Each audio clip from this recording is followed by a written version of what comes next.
The waves hadn't changed, but everything else had. David Carter stood at the edge of a town he swore he'd never see again. A 6-year-old boy's hand wrapped around 2 of his fingers, and a letter in his jacket pocket he hadn't written yet. Somewhere behind the dunes, a woman who had every reason to hate him was waiting with the truth he'd spent years running from. If you've ever carried guilt that wasn't fully yours to carry, stay with me to the end. Like this video, drop a comment with the city you're watching from. I read every single one. David Carter had been awake since 4 in the morning, though the sun didn't bother showing up until almost 7. He sat in the driver's seat of a rental car that smelled like pine air freshener and somebody else's cigarettes, watching the gray Atlantic light creep over a town called Mill Haven like it was apologizing for something. In the back seat, his son Eli was still asleep, head tipped against the window, mouth open, one shoe off for no reason David could ever figure out. The kid lost shoes the way other people lost car keys. David hadn't planned on stopping the car this long. He'd told himself the whole drive down from Richmond that he'd get in, handle what needed handling, and get out before the town had a chance to recognize him. But here he was, parked across from a diner that used to serve the worst coffee in 3 counties, staring at a building that hadn't changed paint colors in 8 years, and he couldn't make his hands move toward the ignition. "Dad?" Eli's voice came out thick with sleep. "Are we there?" "We're there," David said. "Just sitting for a second." "Why?" "Because sometimes you need a second." Eli accepted this the way 6-year-olds accept most things adults say, without much interest, already moving on to the next question. "Can we get pancakes?" "Yeah, bud, we can get pancakes." The diner was called Sal's, and it was exactly as bad as David remembered, which was somehow comforting. The waitress who took their order had a name tag that said Donna and a face that suggested she'd been called worse than tired. She didn't recognize him, which was a relief, because David wasn't sure he had the energy to explain who he was or why he was back. Eli ate his pancakes with the focused intensity of a surgeon, and David picked at eggs he didn't want, his phone sitting face down on the table like it might bite him. He'd been putting off looking at it since the message came in 2 days ago. He already knew what it said. He'd read it 4 times before shoving the phone in his pocket and pretending he hadn't. It was from Victoria Hale. He hadn't heard that name spoken out loud in 6 years, not since the night everything fell apart in a kitchen that smelled like burnt garlic and unsaid things. Victoria was the mother of the woman David had once believed, with the kind of certainty young men mistake for wisdom he would spend the rest of his life with. Her name was Claire. David didn't let himself think it often. He'd trained himself out of it the way you train yourself out of touching a bruise, except some bruises don't actually heal. They just stop hurting if you're careful enough not to press on them. The message had been short. Victoria Hale wasn't a woman who wasted words, not in business, and apparently not in personal catastrophe either. "David, I know it's been a long time, and I know you have no reason to answer this, but I need to see you. There are things I should have given you a long time ago, and I'm not getting any younger about waiting for the right moment. Please come to the house. Tomorrow, if you can. V." He'd read somewhere that Victoria Hale ran one of the largest logistics and shipping conglomerates on the East Coast now that she sat on boards, that business magazines used words like formidable and uncompromising to describe her. None of that surprised David. What surprised him was the tone of the message. There was no command in it, no corporate polish. It read like something written by a person standing at the edge of a decision they'd been circling for years. "You okay?" Eli asked, syrup on his chin, watching his father with the unsettling perceptiveness kids have when you least want them to have it. "Yeah," David said. "Just thinking about a friend I used to have." "Is that why we drove so far?" "Something like that." After breakfast, David drove them to the small rental house he'd booked online, a single-story place 2 streets back from the water with a porch that sagged in the middle and curtains that smelled like someone else's detergent. He got Eli settled with a tablet and a bowl of crackers, told him not to leave the porch, and stood outside for a long moment with his phone in his hand before he finally called the number at the bottom of the message. Victoria picked up on the second ring. "David?" Just his name. No greeting, no pleasantries. Her voice was lower than he remembered, or maybe it had always been that low, and he'd just forgotten, the way you forget the specific weight of things you used to carry every day. "Victoria," he said, "I got your message." "I assumed you would. You were never the type to ignore something that scared you. You just took a long time to face it." David almost laughed. It wasn't funny, but it was so exactly like her that something in his chest loosened slightly. Is that an insult or a compliment? With me, it's rarely just one thing. A pause. Can you come today? This afternoon? I have my son with me. Bring him if you need to. Or don't, if you'd rather he not be there. I have a woman who comes by. Marisol, she's wonderful with children. She could watch him in the kitchen while we talk. David rubbed his eyes. He hadn't expected logistics. He didn't know what he'd expected. Anger, maybe. Some version of the ice that had existed between them the last time they spoke, the night Claire had stood in her mother's kitchen with red eyes and her arms crossed like a wall, and Victoria had looked at David like he was something she needed to remove from her daughter's life as efficiently as possible. 3 o'clock, David said. I'll bring Eli. He's good. He won't be any trouble. I never thought he would be. Another pause, longer this time. Thank you for calling, David. I wasn't sure you would. She hung up before he could respond, which was very much like the Victoria he remembered. Always one step ahead, always closing the conversation on her own terms. David stood on the porch for a while after that, looking out at a strip of gray ocean visible between two houses, trying to figure out what he was walking into. He hadn't told anyone he was coming to Millhaven, not really. His sister Mara knew, because Mara always knew everything, but she'd just told him to be careful and to call her if it got to be too much. His ex-wife, Eli's mother, a separate and entirely different kind of complicated, didn't know because it wasn't her business anymore. Not since the divorce 2 years ago had quietly, almost gently, ended a marriage that had never quite caught fire to begin with. David had loved her the way you love a good friend you've decided to build a life with. It hadn't been enough in the end, for either of them, but at least they'd parted without the wreckage that usually came with these things. They shared custody. They were civil. Eli was happy, mostly, which was the only metric David really cared about anymore. But none of that. Not the marriage, not the divorce, not the years of rebuilding himself into someone who could function, had touched the place inside him that still belonged to Claire Hale.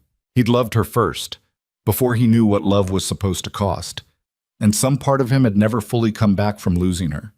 He'd left Millhaven 6 years ago believing, with the absolute conviction of a 26-year-old who didn't yet understand how complicated truth could be, that he was the one who'd ruined everything. He'd been distant that last year, buried in work, scared of a future he didn't think he deserved. He'd said things in the worst arguments that he still woke up cringing over. He remembered Claire crying in a parking lot outside a restaurant, asking him why he kept pulling away when she needed him close. And David hadn't had an answer, because the honest one, that he didn't think he was good enough to keep her, was too embarrassing to say out loud. So he'd left. Not just the relationship, the town, the job he'd had there, the friends they'd shared. He'd packed 2 duffel bags and driven north, and told himself it was for the best, that Claire deserved someone who wasn't so broken, and he'd built an entire identity afterward on the foundation of that guilt. He was the man who destroyed something good because he wasn't enough. It was a story he'd told himself so many times it had become indistinguishable from fact. He picked Eli up off the porch a little after 2, got him into a clean shirt, and drove toward the address Victoria had given him, a stretch of coastline north of town where the houses got bigger and the lawns got greener and the whole world seemed to exhale a little, like money made the air easier to breathe. The Hale house was exactly the kind of place David remembered, except more so. Gray shingles, white trim, a wraparound porch facing the ocean, the kind of understated wealth that didn't need to announce itself because everyone already knew. He'd been here before, years ago, for a 4th of July barbecue Claire had dragged him to, terrified the whole night that her mother would see straight through him and find him wanting. He hadn't been wrong to worry. Victoria had been polite that night, even warm in her clipped way, but David had felt her watching him like she was running calculations he couldn't see. He parked in the circular driveway, helped Eli out of his car seat, and stood for a second staring up at the house like it might change its mind about letting him in. The front door opened before he even reached it. Victoria Hale looked older than David remembered, but not in the way he expected. There was less armor in her face. She was still tall, still sharp around the shoulders, dressed simply in a cream sweater and dark pants, her gray-streaked hair pulled back, but her eyes, when they landed on him, didn't have the cool assessment he remembered. They looked tired, relieved, almost. David.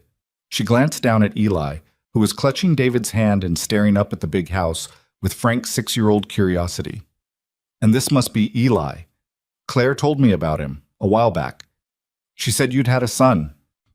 David hadn't expected that Claire still talked to her mother about him, even years later, even after everything. She did? We talk.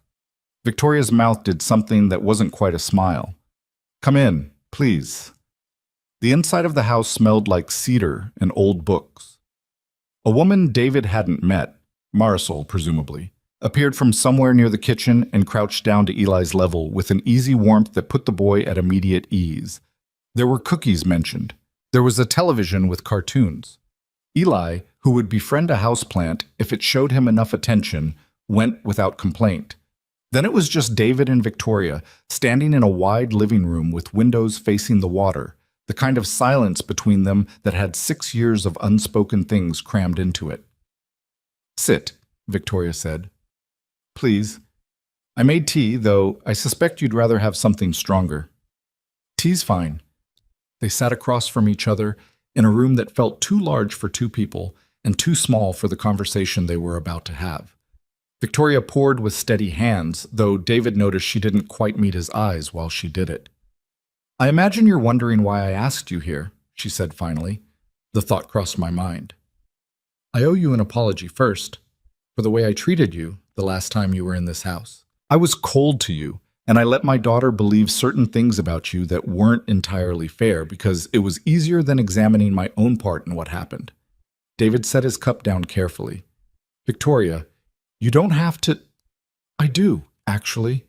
Her voice sharpened, just slightly, the businesswoman underneath the grief showing through.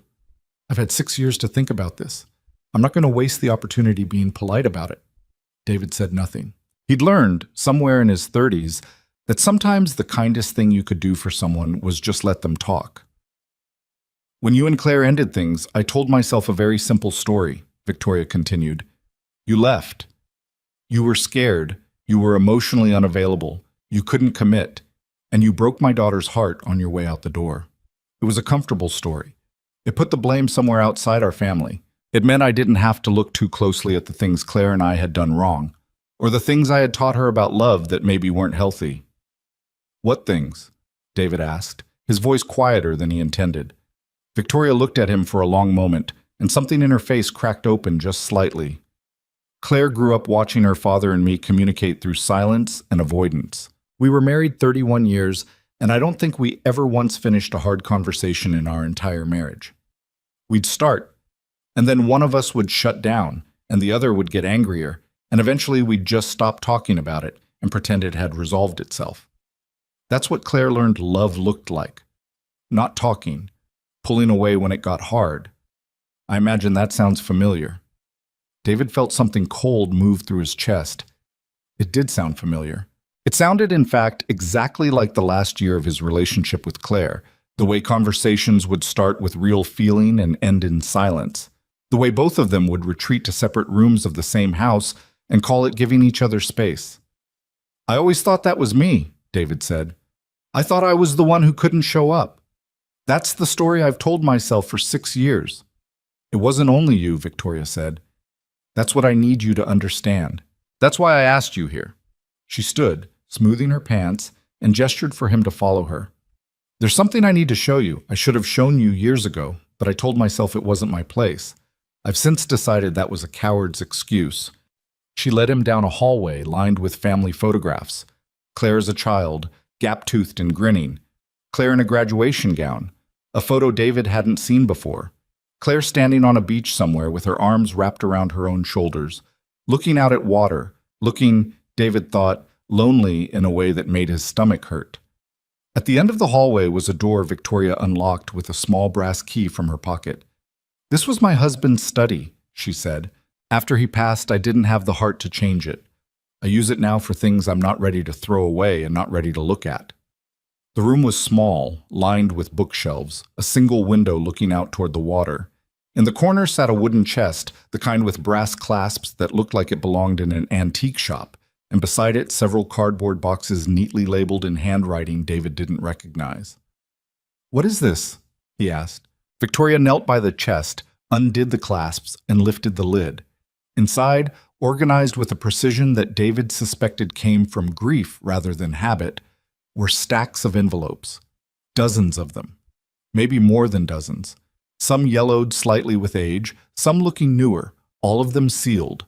All of them in the same handwriting David would have recognized anywhere, even after 6 years, even in his sleep, Claire's handwriting. "After you left," Victoria said quietly, "Claire wrote to you. Not emails. Letters. Real ones. With a pen, sitting at the kitchen table some nights until 2 in the morning. She wrote you everything she couldn't say to your face. Why she pulled away when you needed her to come closer. Why she let you believe you were the only one failing. What she was afraid of. What she regretted." Victoria looked up at him. Her eyes were wet now, though her voice stayed steady through sheer force of will. "She never sent them. She was too afraid, I think, that telling you the truth would mean admitting she'd had a part in losing you, and somewhere along the way she'd decided it was safer to let you carry all of it." David's legs felt unsteady. He lowered himself onto the small wooden chair beside the chest without quite meaning to. "Why are you giving these to me now?" he asked. "Why not years ago? Why not give them to her, let her decide?" "Because Claire doesn't know I kept them," Victoria said. "She gave them to me to throw away the year after you left. She couldn't stand having them in the house. I told her I would dispose of them. I lied. I couldn't burn the only honest things my daughter had written about her own heart, even if she wanted them gone." She paused. "And because I watched what carrying that guilt did to you, David, I have my sources. People talk. This town isn't as big as it thinks it is. I heard you left your job here within a month. I heard you didn't date anyone seriously for years. I heard the version of you that left Millhaven was not the same young man who walked into that 4th of July barbecue. I let that happen because it was easier than confronting what my daughter and I both knew and never said. I'm not interested in being comfortable anymore. I'm 61 years old and not getting any healthier, and I decided I didn't want to die having let an innocent man carry a guilt that was never fully his to carry."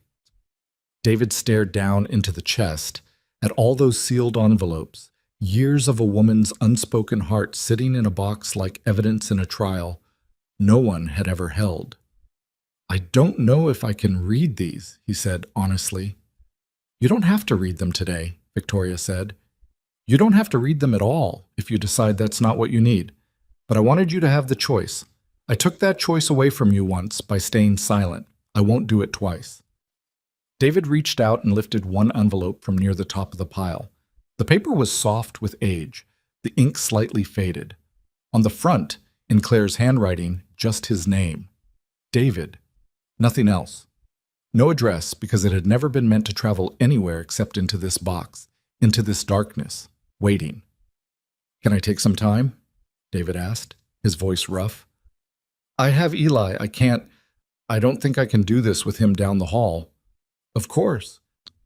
Victoria stood, brushing her hands on her pants, composing herself the way David imagined she'd composed herself before 1,000 board meetings. Except this one had cost her something none of those ever had. "Take the chest if you'd like. Take your time. There's no deadline on this, David. There never was. I just couldn't let it sit in the dark forever." They stood there for a moment, two people who'd once regarded each other as obstacles, now bound together by a box of unsent grief. "Thank you," David said finally, "for telling me, for not letting it just disappear." "Don't thank me yet," Victoria said, something almost like a sad smile crossing her face. "You haven't read them. I don't know what's in all of them, not really.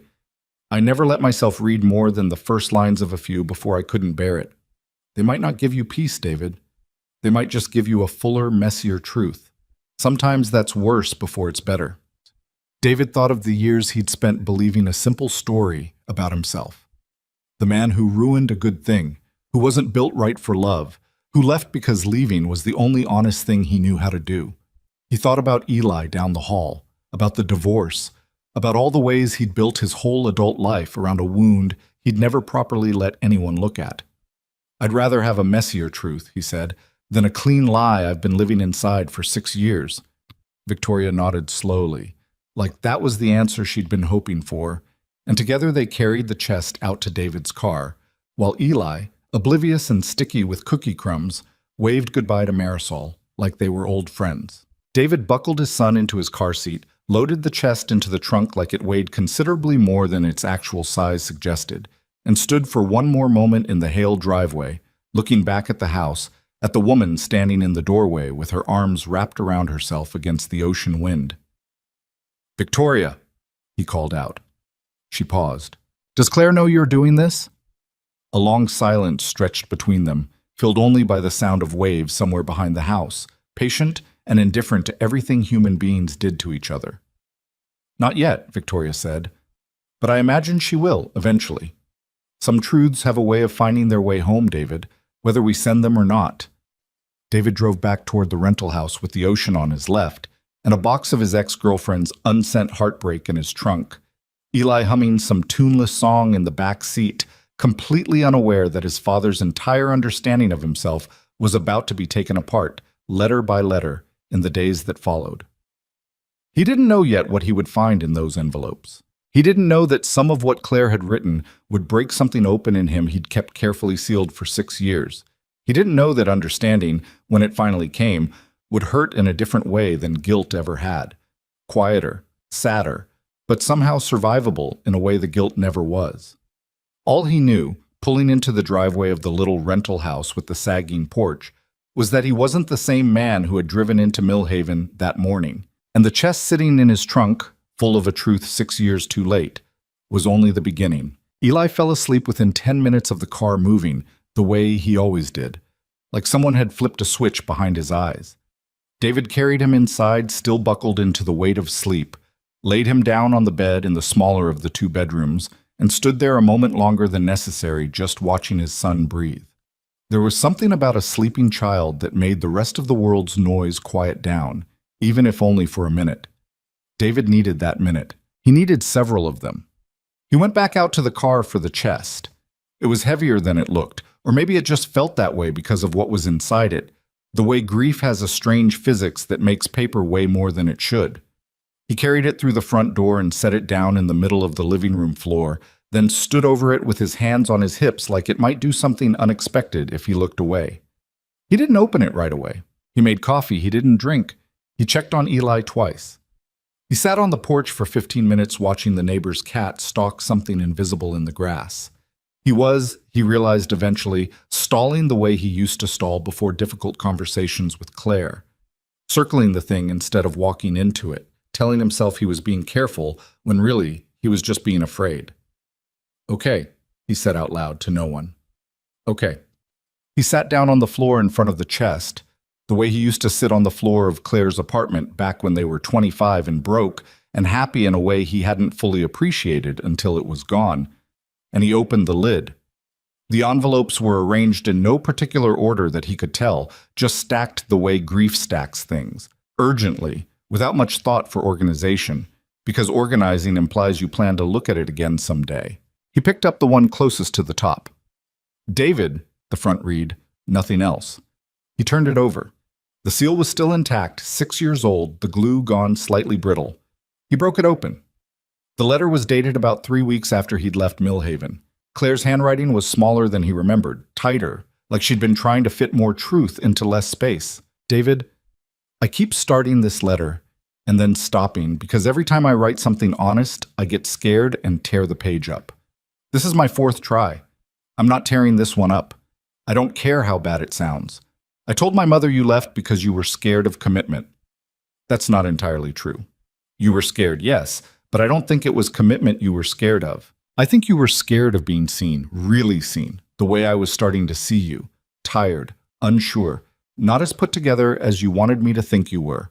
And instead of telling you that I saw all of that and loved you anyway, I got quiet. I let you think my silence meant disappointment. It didn't.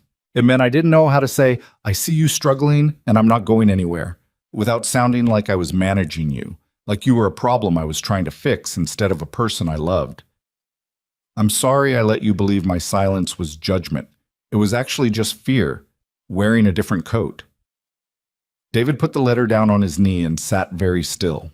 He remembered that period she was talking about, the months before the end, when he'd been working 60-hour weeks trying to prove something to himself, coming home late, snapping at small things, apologizing badly, and Claire had gotten quieter and quieter until her quiet felt like a held breath he couldn't release no matter what he did. He'd interpreted that silence exactly the way she'd predicted he would. He thought, she's pulling away because she's realizing what I actually am. He had never once considered that her silence might have been fear instead of judgment. He had simply absorbed it as confirmation of everything he already believed about himself. He opened a second letter. This one was dated almost 2 months after the first, the handwriting looser, more urgent. David, I had a dream last night that you came back and I didn't know what to say to you. I woke up and just lay there for an hour feeling like an idiot because you're not coming back. I made sure of that, didn't I? I told you to go. I remember the exact words. Maybe it's better this way. I said that. I said it because I was furious and hurt, and I wanted to hurt you back a little, and I knew exactly which words would do it. I don't think I meant it. I think I meant, I'm so scared of how much I need you, and I don't know what to do with that fear except push you away before you can leave me first. That's not a sentence you say out loud at 25. At least I didn't know how to. David set that letter down too. His hands weren't quite steady.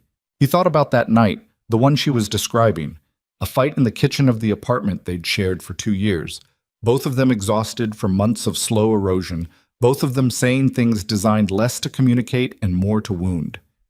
He remembered Claire's face when she said, maybe it's better this way. The flatness of it, like she'd already decided, like there was no version of the conversation that ended differently. He had taken that flatness as proof. He had packed a bag within the week. He hadn't known, how could he have known, that the flatness was a mask, that underneath it was the same fear he'd been carrying, just dressed differently, performing differently, but rooted in the exact same place. Two people, equally terrified, speaking two different dialects of the same panic, each one certain the other had already left first in their heart. He kept reading. There were letters about small things, a song that came on the radio that made her cry in a parking lot, a mutual friend's wedding she didn't attend because she couldn't stand the questions about David, a stretch of 3 days where she didn't get out of bed except to go to work and back. There were letters about big things, her therapist, the one she finally started seeing 8 months after he left, telling her that she had a pattern of testing people by pushing them away to see if they'd fight to stay, and that David had simply done what everyone in her life had always done when tested that way. He'd left. Not because he didn't love her enough, because nobody had ever taught either of them how to stay through that kind of test. David read 12 letters that first night, sitting on the living room floor of a rental house 2 streets from the ocean, his phone forgotten, his coffee gone cold, his son asleep down the hall, completely unaware that his father was slowly being taken apart and put back together by paper and ink. Around midnight, he stopped. Not because he wanted to, but because his eyes had started blurring and his chest had developed a tightness that felt dangerously close to something he didn't want to deal with alone in an unfamiliar living room at midnight. He put the letters back, carefully, the way you'd handle something that might shatter, and sat with his back against the couch for a long time, staring at nothing. He didn't sleep well. He kept hearing fragments of Claire's sentences in his head, rearranging themselves, colliding with his own memories until he could no longer be entirely sure which version of events was real, the one he'd carried for 6 years, or the one slowly emerging from a wooden chest full of things she'd never meant for him to see. Eli woke him up the next morning by climbing onto his chest and asking, with the particular gravity of a 6-year-old who has decided something is very important, whether they could go see the ocean today. Yeah, David said, his voice rough with sleep and the residue of too much feeling. Yeah, we can go see the ocean. They spent the morning on the beach. Eli collected shells with the seriousness of a man assembling a museum collection, narrating each find in a running commentary David only half listened to, his mind circling back again and again to the letters waiting for him at the house. He watched his son chase a wave out and then run from it, shrieking with delight as it chased him back.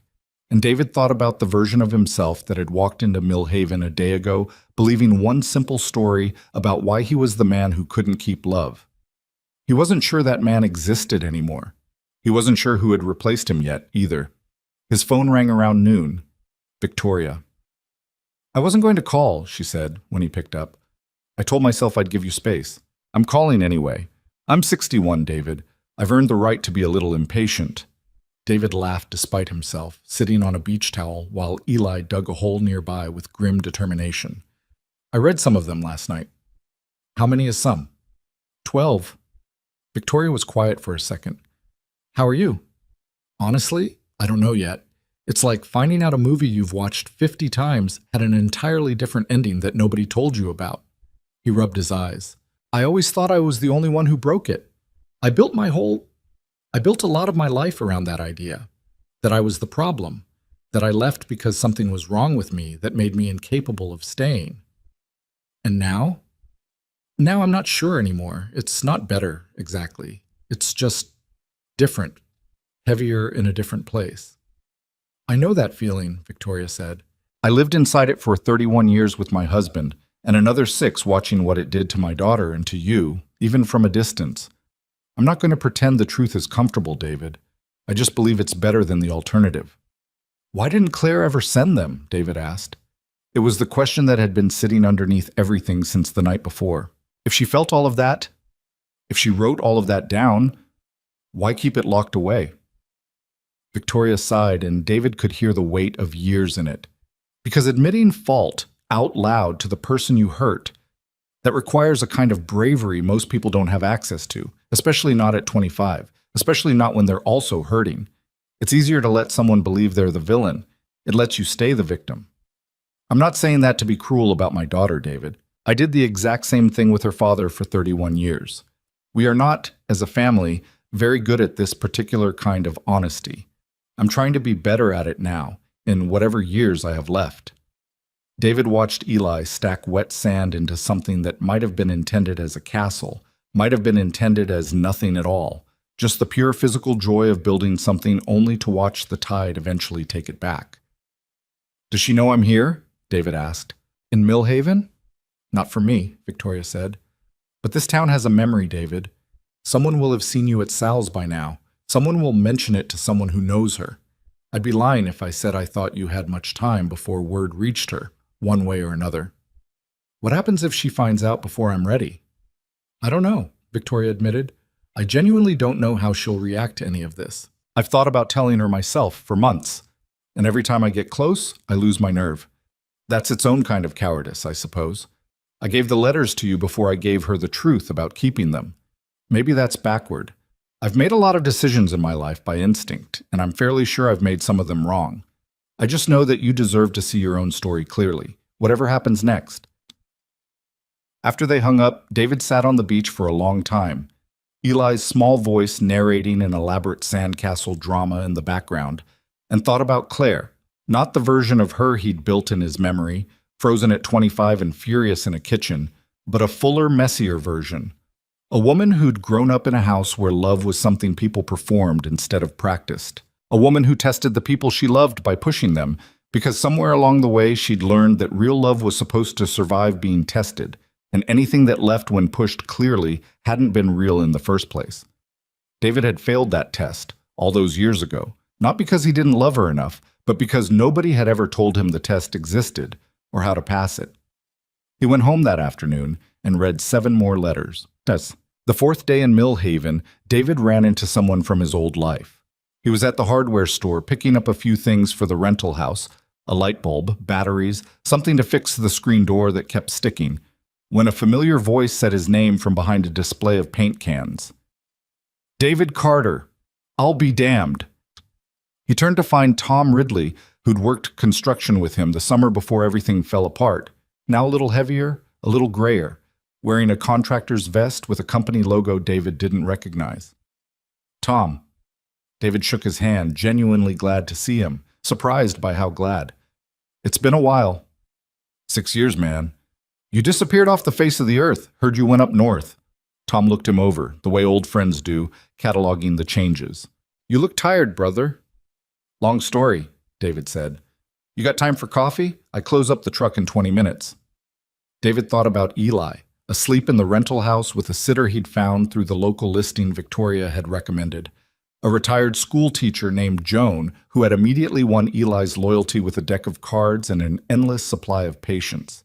He had time. They sat at a coffee shop 2 doors down, and Tom, who had never been a man who tiptoed around things, got straight to it. So what brought you back? Last I heard, you swore up and down you'd never set foot in this town again. David turned his cup in his hands. Victoria Hale called me. Tom's eyebrows went up. Claire's mother? That's a name I haven't heard attached to you in a long time. She had some things of Claire's from after I left. Letters Claire wrote but never sent. David paused. Turns out the story I'd been telling myself about why everything fell apart wasn't exactly accurate. Tom leaned back in his chair, studying him. You always did blame yourself for that breakup. I remember. You worked yourself half to death that last year trying to prove you were good enough to keep her, and somehow that just made everything worse. Yeah, David said quietly. Apparently it made it worse for both of us, just in different ways. You ever talked to Claire since you left? David shook his head. Not once. Not a call, not a text. Nothing. I figured that was the kindest thing I could do, get all the way out of her life so she could move on properly. Turns out I might have just left her holding everything by herself. Tom was quiet for a moment, stirring his coffee absently. She's still here, in town. Didn't go far. Took over part of the family business eventually, the shipping side, works with her mother now. Never married? He said it carefully, watching David's face when he did. David felt something tighten in his chest that he didn't examine too closely. How is she? Genuinely. Good, I think. Successful. Busy. Keeps to herself more than she used to. Tom hesitated. She doesn't talk about you, if that's what you're asking. At least not around me. But Sarah, you remember Sarah, my wife. Sarah ran into her at the grocery store a couple years back and said Claire looked sad in a way she couldn't quite explain. Said it like it surprised her, given how well everything looked from the outside. David didn't say anything for a while. The coffee shop hummed around them, ordinary life continuing in a way that felt almost offensive given the size of what was unfolding in David's chest. I don't know what I'm supposed to do with any of this, David admitted finally. I came here to settle something with myself. I wasn't expecting to find out the thing I was settling wasn't even true. What are you going to do? Look her up? I don't know yet, David said honestly. I've got a kid back at the house who needs me more than my own past does right now. I think I need to finish reading what's in that box before I decide anything else. Tom nodded slowly, like that made sense to him, and changed the subject to easier things. His kids, his business, the absurd price of lumber these days. And David let himself be carried along by the ordinariness of it for a while, grateful for the break. But that night, after Eli was asleep, David sat with the chest again, and he found himself reaching for the letters with a different kind of urgency than before. Knowing Claire was still in town, still close, still real and present rather than some frozen memory from 6 years ago, made every word in those envelopes hit differently. These weren't just artifacts of a dead relationship anymore. They were pieces of a woman who existed right now, possibly miles away, unaware that her unsent confessions were currently unraveling someone she might still think about on nights she didn't talk about to anyone. He read a letter dated almost a year after he'd left. David, I saw your sister at the farmer's market today. Mara. She didn't see me, or maybe she did and was kind enough to pretend she didn't. I almost went up to her. I wanted to ask if you were okay, wherever you are. I didn't, obviously. What would I even say? Hi, I'm the woman who told your brother it was better this way and then spent the next year regretting every word of that sentence. I think about you constantly, which feels unfair to admit since I'm the one who sent you away. But I don't know how else to say it. I miss the version of us before everything got complicated. I miss being 23 and stupid about it, before we both got so scared of losing each other that we ended up losing each other anyway, just slower and uglier than it needed to be. I hope you're happy, David. I hope wherever you are, you're not carrying around the same guilt I gave you that night in the kitchen. I think about that more than almost anything else, that I let you walk out thinking it was all on you.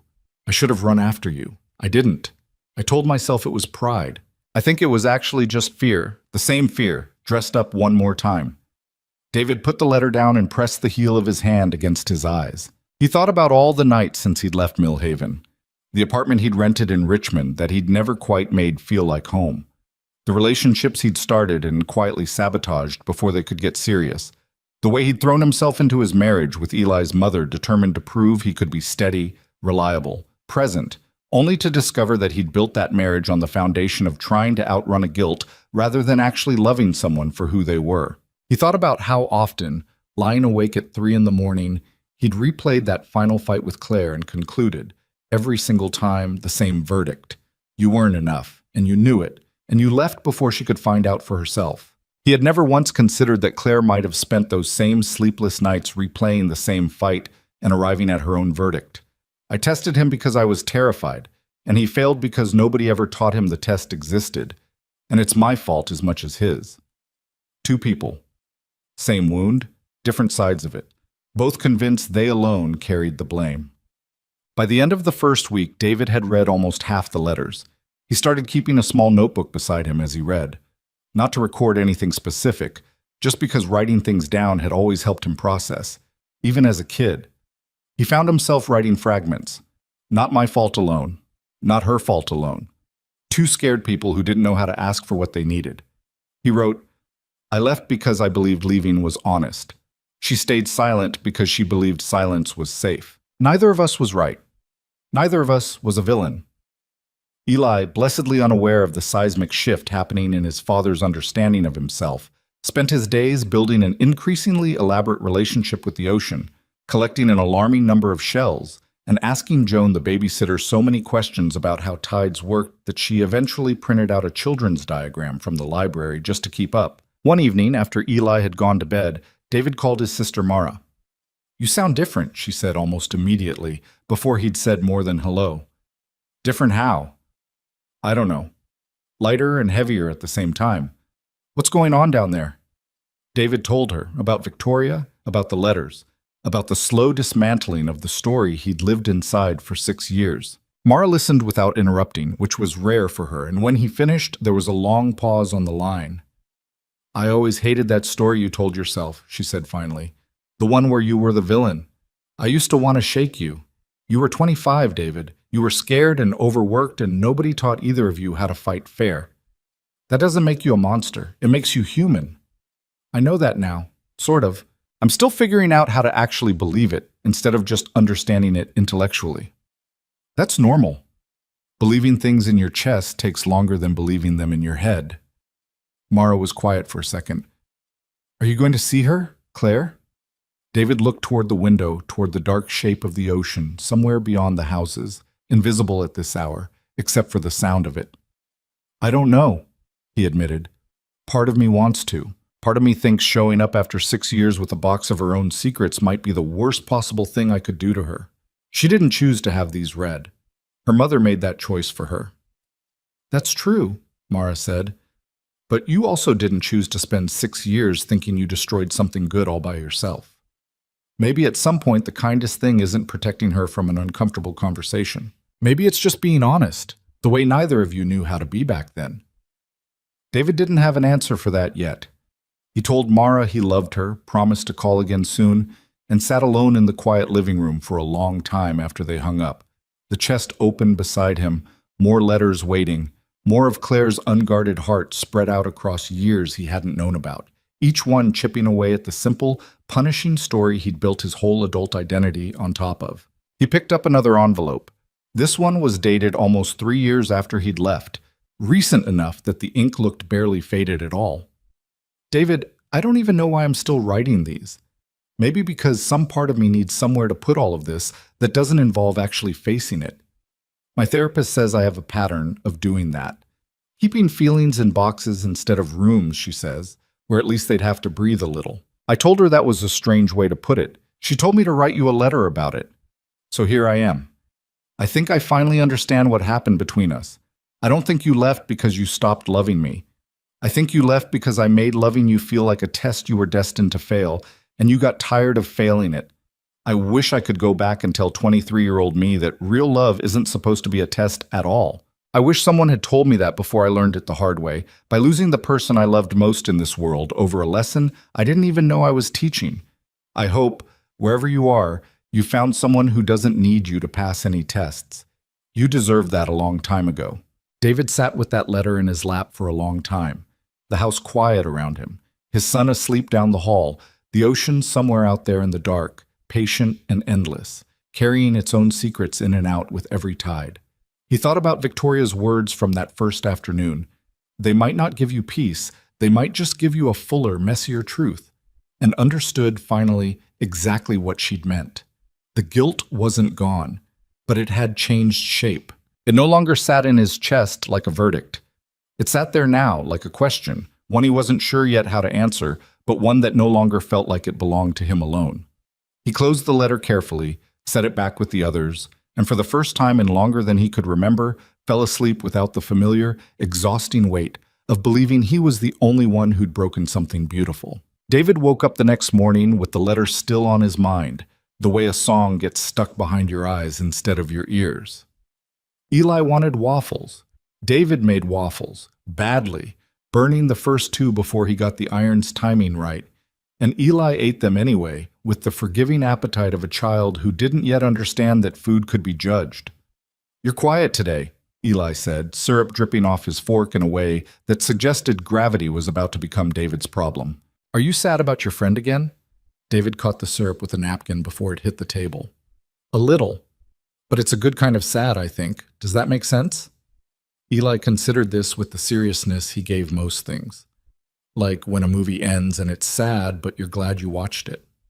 Exactly like that, bud.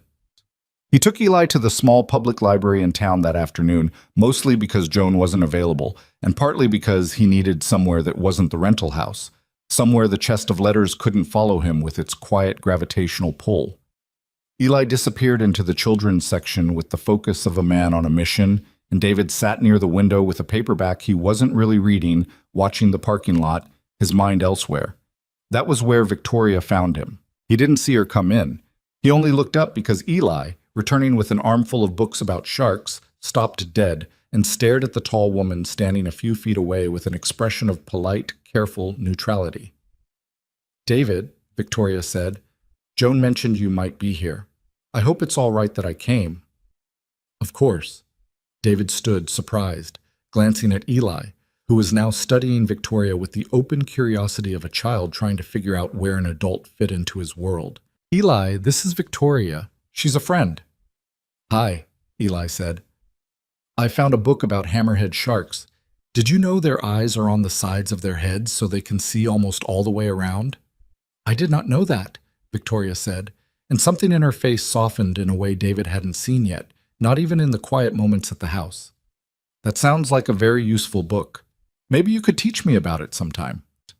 Eli, satisfied with this answer, wandered back toward the shark section, apparently to find more material to teach with, and Victoria sat down across from David at the small library table, folding her hands in front of her. "I won't keep you," she said. "I just wanted to tell you something in person, rather than over the phone." David's stomach tightened. "What's wrong?" "Nothing's wrong, exactly." Victoria glanced toward the children's section, where Eli's voice was rising in an animated, one-sided conversation with a librarian about shark anatomy. "Claire is coming to the house tomorrow, for dinner. It's something we do most Sundays, has been for years, just the two of us." David felt his pulse pick up. "Are you telling me to stay away?" "I'm telling you it's happening," Victoria said carefully, "and that I think you have a decision to make, sooner rather than later, about whether you want her to find out about the letters from you, or from circumstance, or not at all. I won't tell her unless you ask me to. But I think you should know the clock you've been operating on just got considerably shorter." David ran a hand through his hair, glancing toward Eli, who had now recruited the librarian into what appeared to be a full presentation on shark dental structure. "I haven't finished reading them all." "You don't need to finish them to decide what you want to do," Victoria said. "I'm not pushing you toward her, David. I want to be very clear about that. I'm not trying to engineer a reunion. I'm a 61-year-old woman who made the mistake of staying silent for far too long, and I'm simply trying not to repeat that mistake by keeping you in the dark about her schedule. What you do with that information is entirely yours to decide." "Does she know I'm in town?" Victoria hesitated, which told David everything before she even spoke. "I believe she does, yes. Millhaven isn't large, and you've been seen. At Sal's, at the hardware store, on the beach with your son. I haven't told her myself, but I'd be surprised if no one has mentioned it to her by now." David sat back in his chair, feeling the floor shift slightly beneath a decision he hadn't realized he was going to have to make this soon. He'd pictured vaguely some future version of himself who had finished the letters, processed everything, arrived at some kind of peace, and only then decided whether to seek Claire out. He hadn't pictured running out the clock before he was ready. "I need to think," he said. "That's fair," Victoria said, standing, smoothing her coat. "Take the time you need. I just didn't want you to be blindsided." She paused, glancing once more toward Eli, who had moved on to a different librarian entirely and was now, David suspected, explaining the digestive system of a shark with considerable enthusiasm. "He's a wonderful boy, David. You've done well with him." "Thank you," David said, and meant it more than the simple words conveyed. After Victoria left, David sat at the library table for a long time, the unread paperback forgotten in front of him, his mind turning over the new information like a stone he couldn't quite get a grip on. Claire was here, in this town, 15 minutes away, possibly already aware that he was back. Tomorrow, she would walk into her mother's house for a Sunday dinner she'd had 100 times before, with no idea that her own unsent heart was sitting in a wooden chest in a rental house 2 streets from the ocean, slowly rewriting another man's understanding of everything. He collected Eli, who insisted on checking out 4 books about marine life, and drove home with his son narrating shark facts from the back seat, while David's mind raced through scenarios he had no good answer for. That night, after Eli was asleep, David didn't reach for the letters right away. Instead, he sat on the porch with a beer he didn't really want, staring at the dark shapes of houses across the street, trying to articulate to himself what he actually wanted to happen next. Did he want to see Claire? The honest answer, the one he'd been avoiding since Victoria's message first arrived, was yes. Not in some dramatic, sweeping, movie moment way. He wasn't 25 anymore, wasn't operating on the kind of certainty that made grand gestures feel possible. But there was something underneath the guilt, something that had survived 6 years of him trying to bury it under work and marriage and divorce and fatherhood, and it had stirred awake the moment he opened that first envelope. He wanted to see her. He wanted to know if the woman in those letters, scared, honest, regretful, still existed somewhere inside the successful, composed person Tom had described.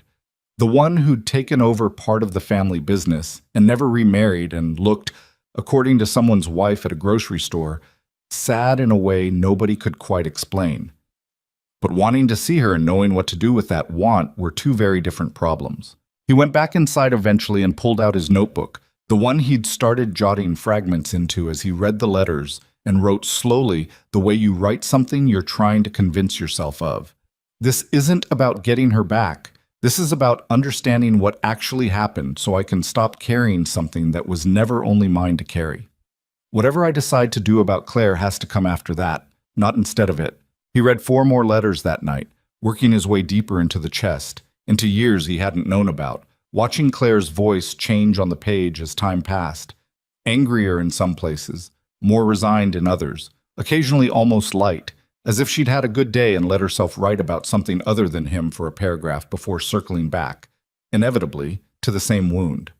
One letter, dated almost 4 years after he'd left, stopped him cold. "David, Mom mentioned today, very casually, like she didn't think it would matter to me, that you got married. I don't know her name. I didn't ask.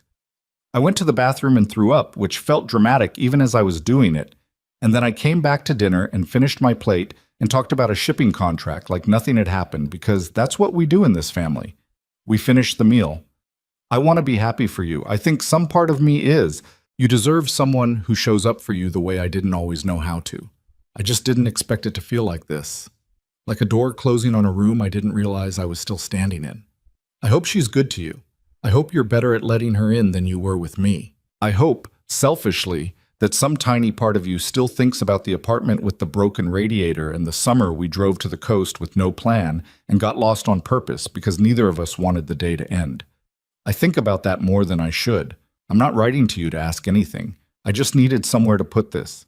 You know where these letters go. Nowhere. That's the whole point of them." David put the letter down and sat with his head in his hands for a long moment. He remembered that summer trip vividly. The wrong turn that became the right decision. The diner they found at midnight that served pie until 2 in the morning. The way Claire had fallen asleep against his shoulder, somewhere past the state line with her hand still tangled in his.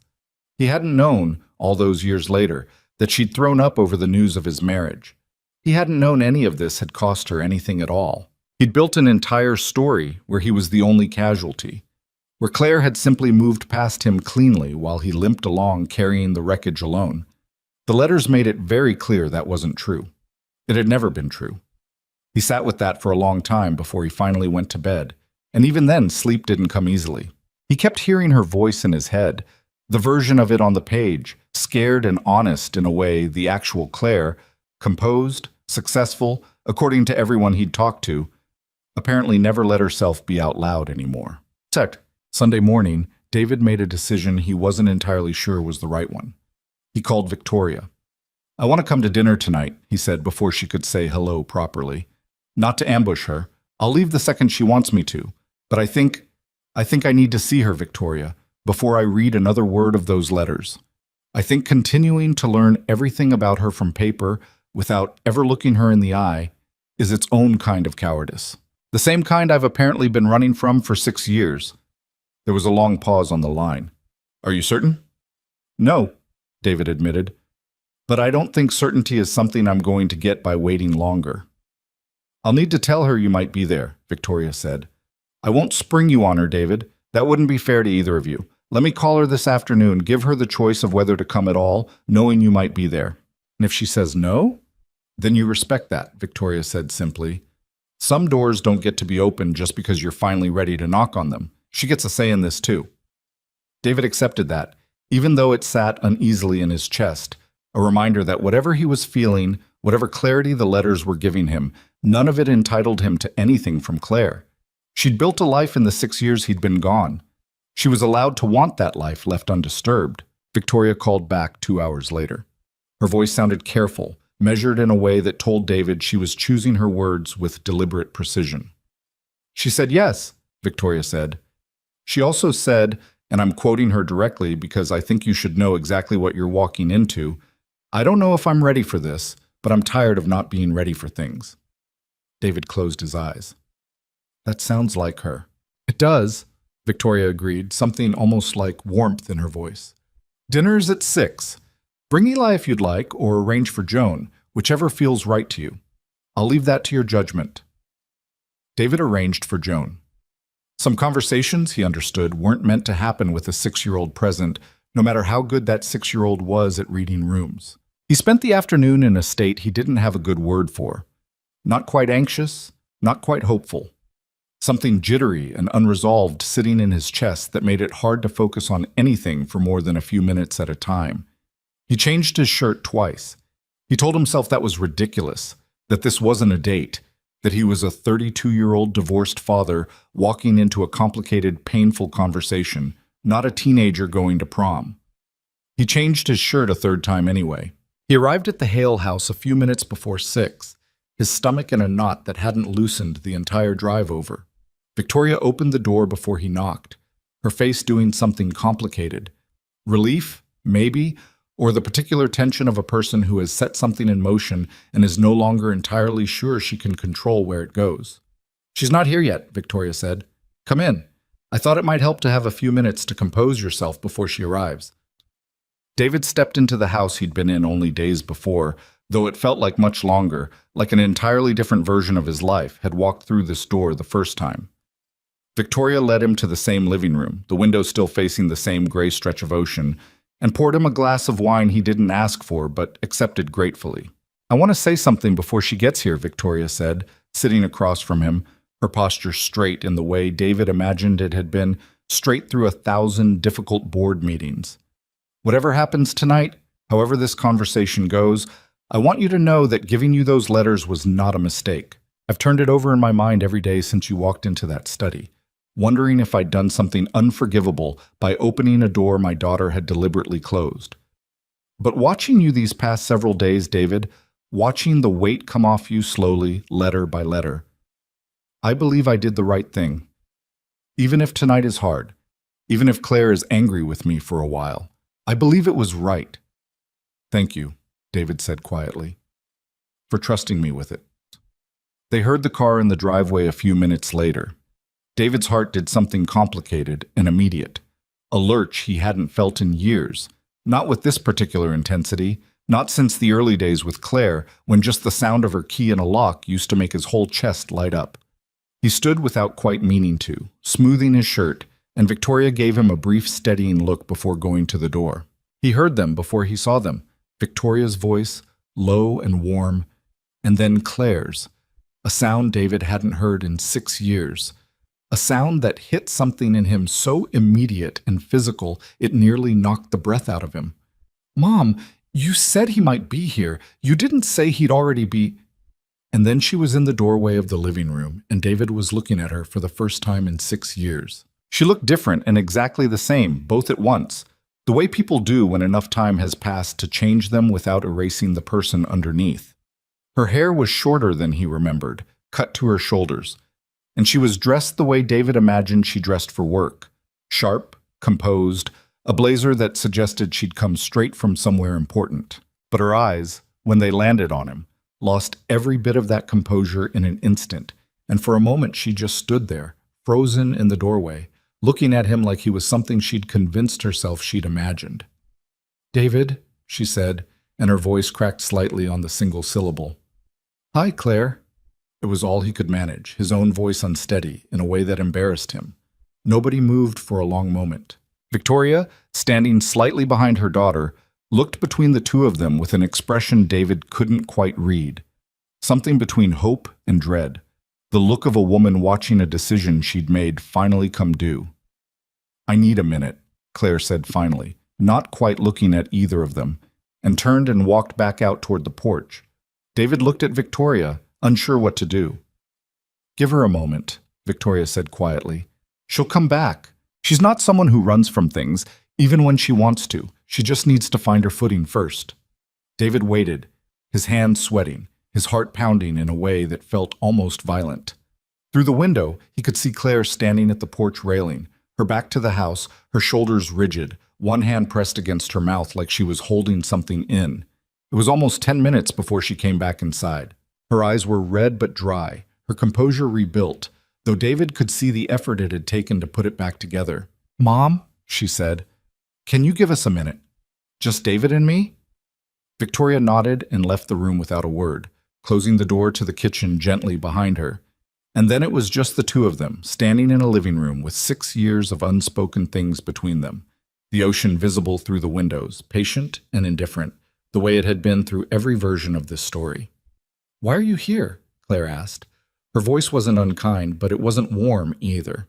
It was careful, the voice of someone protecting something. "Your mother contacted me," David said. "She had something she needed to give me." "What?" David hesitated, and in that hesitation, Claire's eyes sharpened, reading something in his face she clearly didn't like. "What did she give you, David?" "The letters," he said finally, because there was no version of this conversation that worked if he started it with a lie. "The ones you wrote after I left. She kept them. She never threw them away like you asked her to." Claire went very still. For a moment, David thought she might walk straight out of the house, and he braced for it, understanding suddenly and completely how much of an invasion this might feel like to her. Her most private, unguarded thoughts, handed to the one person they were never meant to reach, without her consent, without warning. "She had no right," Claire said, her voice low and shaking now. "Those were private. I wrote those for myself, not for—" She stopped, pressing her hand against her forehead. "How many did you read?" "Most of them," David admitted. "Not all. I've been working through them for a week." "A week?" Claire laughed, a short, disbelieving sound with no humor in it. "You've been here a week, reading my—" She stopped again, turning away from him, her arms wrapped around herself the way David had seen her in that photograph in the hallway, the one of her alone on a beach, looking lonely in a way that made his chest ache. "Claire," he said gently, "I'm not here to use them against you. I'm not here because I think they change something I'm owed. I'm here because for 6 years I believed I was the only reason we fell apart. I built my whole life around that. And your letters—" His voice caught, and he had to stop, swallow, start again. "Your letters told me a different story. One where it wasn't just me.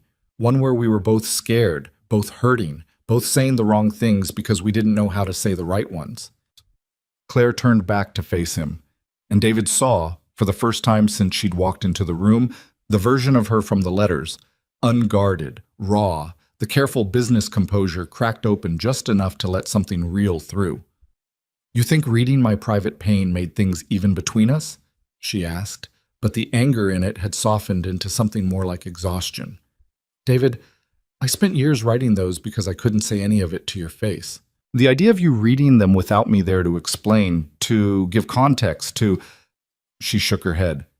"It feels like you walked into a room in my house I never invited you into." "You're right," David said, "and I'm sorry. I should have asked your mother to wait, to let me come to you first, to give you the chance to decide whether you even wanted me to know any of it. I didn't think about that until it was already happening. I was so deep in my own guilt, I didn't fully consider what it would feel like for you, having that guilt taken out of my hands without your permission." Claire studied him for a long moment, her arms still crossed, something working behind her eyes. "Why did you leave, David? Really? Not the version you've decided is true. Not the version I've decided is true. What actually happened? From where you were standing?" David took a breath. This was, he realized, the conversation he should have had 6 years ago in a kitchen that smelled like burnt garlic, before either of them had the chance to build 6 years of separate, incomplete stories about the same broken thing. "I left because I believed I wasn't enough for you," he said slowly. "Not because you said that. Not directly. But every time you got quiet, every time you pulled back, I read it as confirmation of something I already suspected about myself. That I was going to fail you eventually, the way I'd failed at things before. And I thought leaving first was kinder than making you watch it happen slowly. I thought I was being honest by leaving. I think now I was just scared, and leaving felt like the only thing I knew how to do with that fear." Claire's eyes were wet now, though she didn't let the tears fall. "I pulled back because I was terrified of how much I needed you," she said, her voice trembling slightly. "Every time things got good between us, some part of me panicked and started looking for the exit, because I'd learned, growing up in this house, that the people who needed each other too much eventually drowned each other instead. I tested you without even realizing I was doing it. I made loving me feel impossible to get right, and then I was angry at you for not getting it right." The two of them stood there finally, 6 years too late, saying the things that should have been said in that kitchen, in that final fight, before everything came apart instead of being rebuilt. "I'm sorry," David said, "for leaving the way I did, for not fighting harder, for letting you carry the story that you drove me away, when really, we didn't know how to hold on to each other the right way. Neither of us did." Claire wiped her eyes with the back of her hand, a gesture so unguarded, so unlike the composed woman who'd walked through the door 20 minutes earlier, that David felt something in his chest crack open completely. "I'm sorry, too," she said, "for everything I didn't say, for letting you believe it was all your fault, because admitting my part felt too dangerous at the time." She paused, looking at him with an expression David couldn't quite name. Grief, maybe, or relief, or some complicated mixture of both. "I don't know what to do with this, David. 6 years of one story, and now it's just gone, replaced by something messier." "I know," David said. "I've been sitting with that same mess for a week. I don't have an answer for what we do next. I'm not even sure there's supposed to be a next. I just couldn't keep carrying a story that wasn't entirely true. And I didn't think it was right to keep carrying it without at least telling you that I knew, now that it was never just me." Claire looked at him for a long moment, the ocean light fading outside the windows, the kitchen door still closed where Victoria waited on the other side of it, giving them whatever time they needed. "I need to think," Claire said finally, echoing, without realizing it, the exact words David had said to her mother days earlier. "This is a lot, David. Finding out you're back. Finding out you read things I never meant for anyone to see. Finding out that the story I've told myself for 6 years might not be the whole truth either. I can't process all of that standing in my mother's living room in 20 minutes. Take whatever time you need," David said. "I'm not going to push. I needed you to know, that's all. I needed you to know it wasn't just you and it wasn't just me. It was both of us, two people who loved each other and didn't know how to do it without breaking something." Claire nodded slowly, and for a moment something passed between them that wasn't quite resolution, wasn't quite peace, but was at least the beginning of something honest. The first honest moment either of them had managed to have about the wreckage of their relationship in 6 long years. "I should go," she said. "I'm not ready for dinner. Tell my mother I'll call her tomorrow." "Okay," David said. She turned toward the door, then stopped, her hand on the frame, and looked back at him one more time. "Thank you," she said quietly, "for telling me the truth, even though it would have been easier not to. Even though I'm still angry about how I found out." She paused. Maybe especially because it would have been easier not to. And then she was gone, the front door closing softly behind her, her car pulling out of the driveway a moment later, leaving David standing alone in the living room with the weight of 6 years, finally, painfully, beginning to lift, even as a new and different kind of uncertainty settled into its place. David didn't sleep much that night. He lay in the unfamiliar bed of the rental house listening to the ocean somewhere beyond the walls, replaying every word of the conversation with Claire, turning it over the way you turn over a stone looking for the side that makes sense. He kept landing on her face in that last moment before she left. The wet eyes, the careful gratitude, the door closing softly instead of slamming, which somehow felt like it meant something, though he couldn't have said exactly what. Eli woke him at 7, climbing onto the bed with the particular weightless enthusiasm of a child who'd slept 9 hours and felt fantastic about it. "You look tired," Eli said, which seemed to be becoming a theme. "Didn't sleep great, bud. Joan said we could feed the ducks at the pond today, if it's not raining." David looked out the window at a sky that couldn't decide what it wanted to do, gray clouds moving fast against patches of pale blue. "I think the ducks can wait. How about you and me, just us, today? We could do whatever you want." Eli considered this proposition with the gravity of a man being offered significant new responsibility. "Can we build the biggest sandcastle in the world?" "We can try," David said. "I make no promises about world records." They spent the morning on the beach, and David found himself grateful for the project, grateful for a task that required nothing of him except hauling buckets of wet sand and following his son's increasingly ambitious architectural instructions. Eli wanted towers. He wanted a moat. He wanted, at one point, what he described as a really big wall so the water doesn't get mad and knock it down, which struck David, despite himself, as a fairly accurate description of what he'd spent the last 6 years trying to do with his own life. "Dad, you're not listening," Eli said, exasperated, pointing at a lopsided turret that had collapsed twice already. "You have to pack it tighter, or it falls." "Ooh, you have to pack it tighter, or it falls," David repeated slowly, looking at the sand crumbling between his fingers. "That's pretty good advice, bud." "It's just sand, Dad. It's not advice." David laughed. The first real laugh he could remember having since he'd arrived in Millhaven and ruffled his son's hair, and for an hour or two he let himself just be a father on a beach, with a kid who didn't know anything about letters or guilt or ex-girlfriends with sad eyes, and it felt like the first clean breath he'd taken in days. His phone buzzed around noon. Not Victoria, Claire. He stared at the name on the screen for a long moment before answering, his heart doing the same complicated lurch it had done the night before. "Hi," he said. "Hi." There was a pause, the sound of wind on her end, like she was outside somewhere. "I didn't sleep much." "Me neither." "I keep thinking about what you said, about both of us not knowing how to hold on to each other right." Her voice was steadier than it had been the night before, but there was something underneath it, careful and uncertain. "I've spent 6 years assuming you just stopped loving me. That's a different story than the one you told me. It's going to take me a minute to live inside the new one." "I understand," David said. "I'm not asking you to live inside it overnight. I'm not even sure what I'm asking, honestly." "Can we talk?" Claire said. "Not at my mother's house. Somewhere just the two of us, where I'm not standing in a doorway with my mother in the kitchen listening through the wall."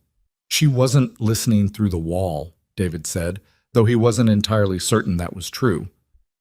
"She absolutely was," Claire said, and David heard for the first time something close to a laugh in her voice, small and tired, but real. "She's incapable of not knowing things, David. It's a professional condition at this point."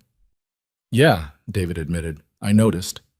They agreed to meet that evening at a small place on the pier, a seafood shack that had been there since before either of them were born, the kind of place that survived on tourists in summer and locals year-round, with picnic tables outside facing the water. David arranged for Joan again, feeling guilty about how much he was leaning on her goodwill, and promised himself he'd find some way to properly thank her before he left town, whenever that turned out to be. Claire was already at a table when David arrived, sitting with her hands wrapped around a paper cup of coffee, watching the water. She'd changed out of the blazer from the night before, into jeans and a soft gray sweater that made her look younger, less like the composed executive Tom had described, and more like the girl David remembered from a decade ago, the one who used to fall asleep against his shoulder on long drives. "Hey," he said, sitting down across from her. "Hey." She studied him for a moment. "You look better than last night. Less like you were about to throw up." "I felt like I was about to throw up." "I noticed." They sat in a silence that wasn't entirely comfortable, but wasn't hostile either, the kind of silence two people share when they both have a great deal to say and no idea which piece to pick up first. The ocean moved beyond the railing, the same gray water from David's memory, indifferent to the 6 years that had passed since the last time it watched the two of them sit somewhere together.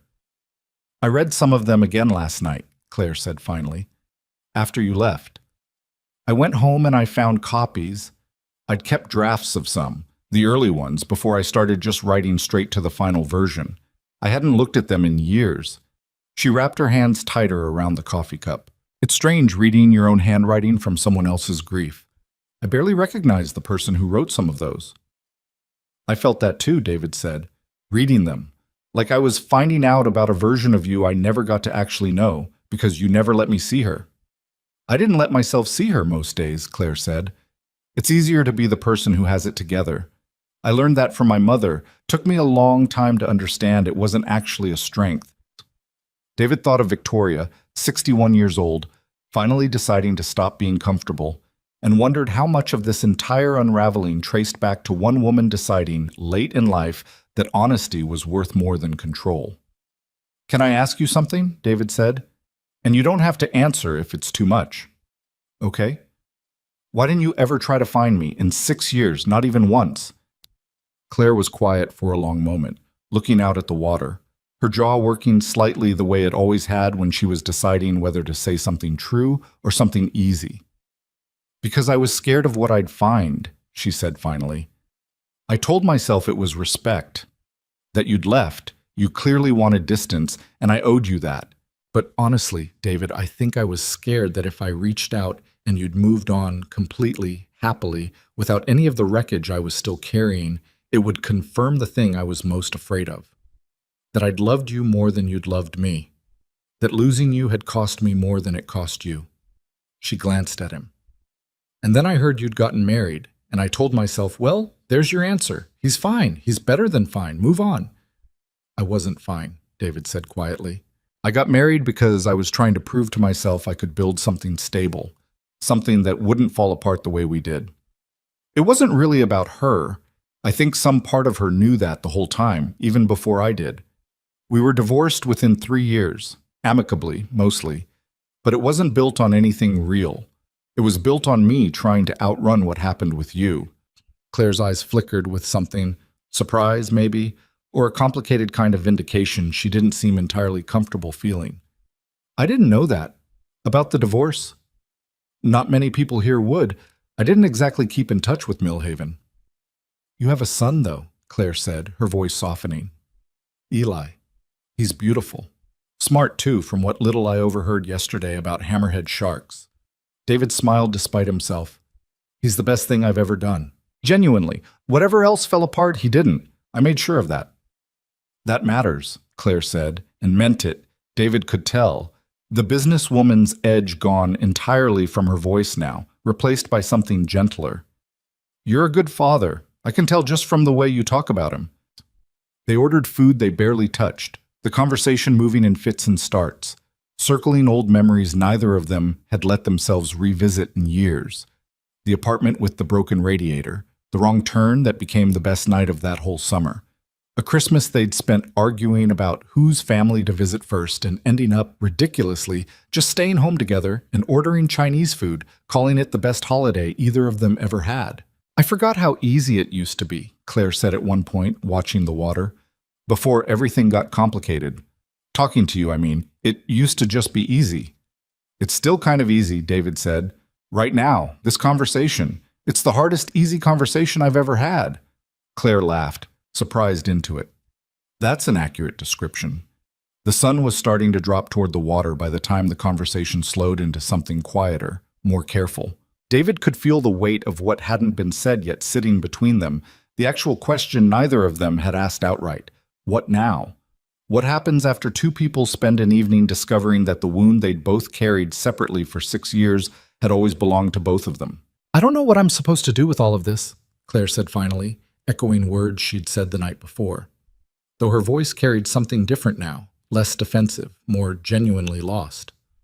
I built a whole life around the idea that I drove you away by being too much, too needy, too scared.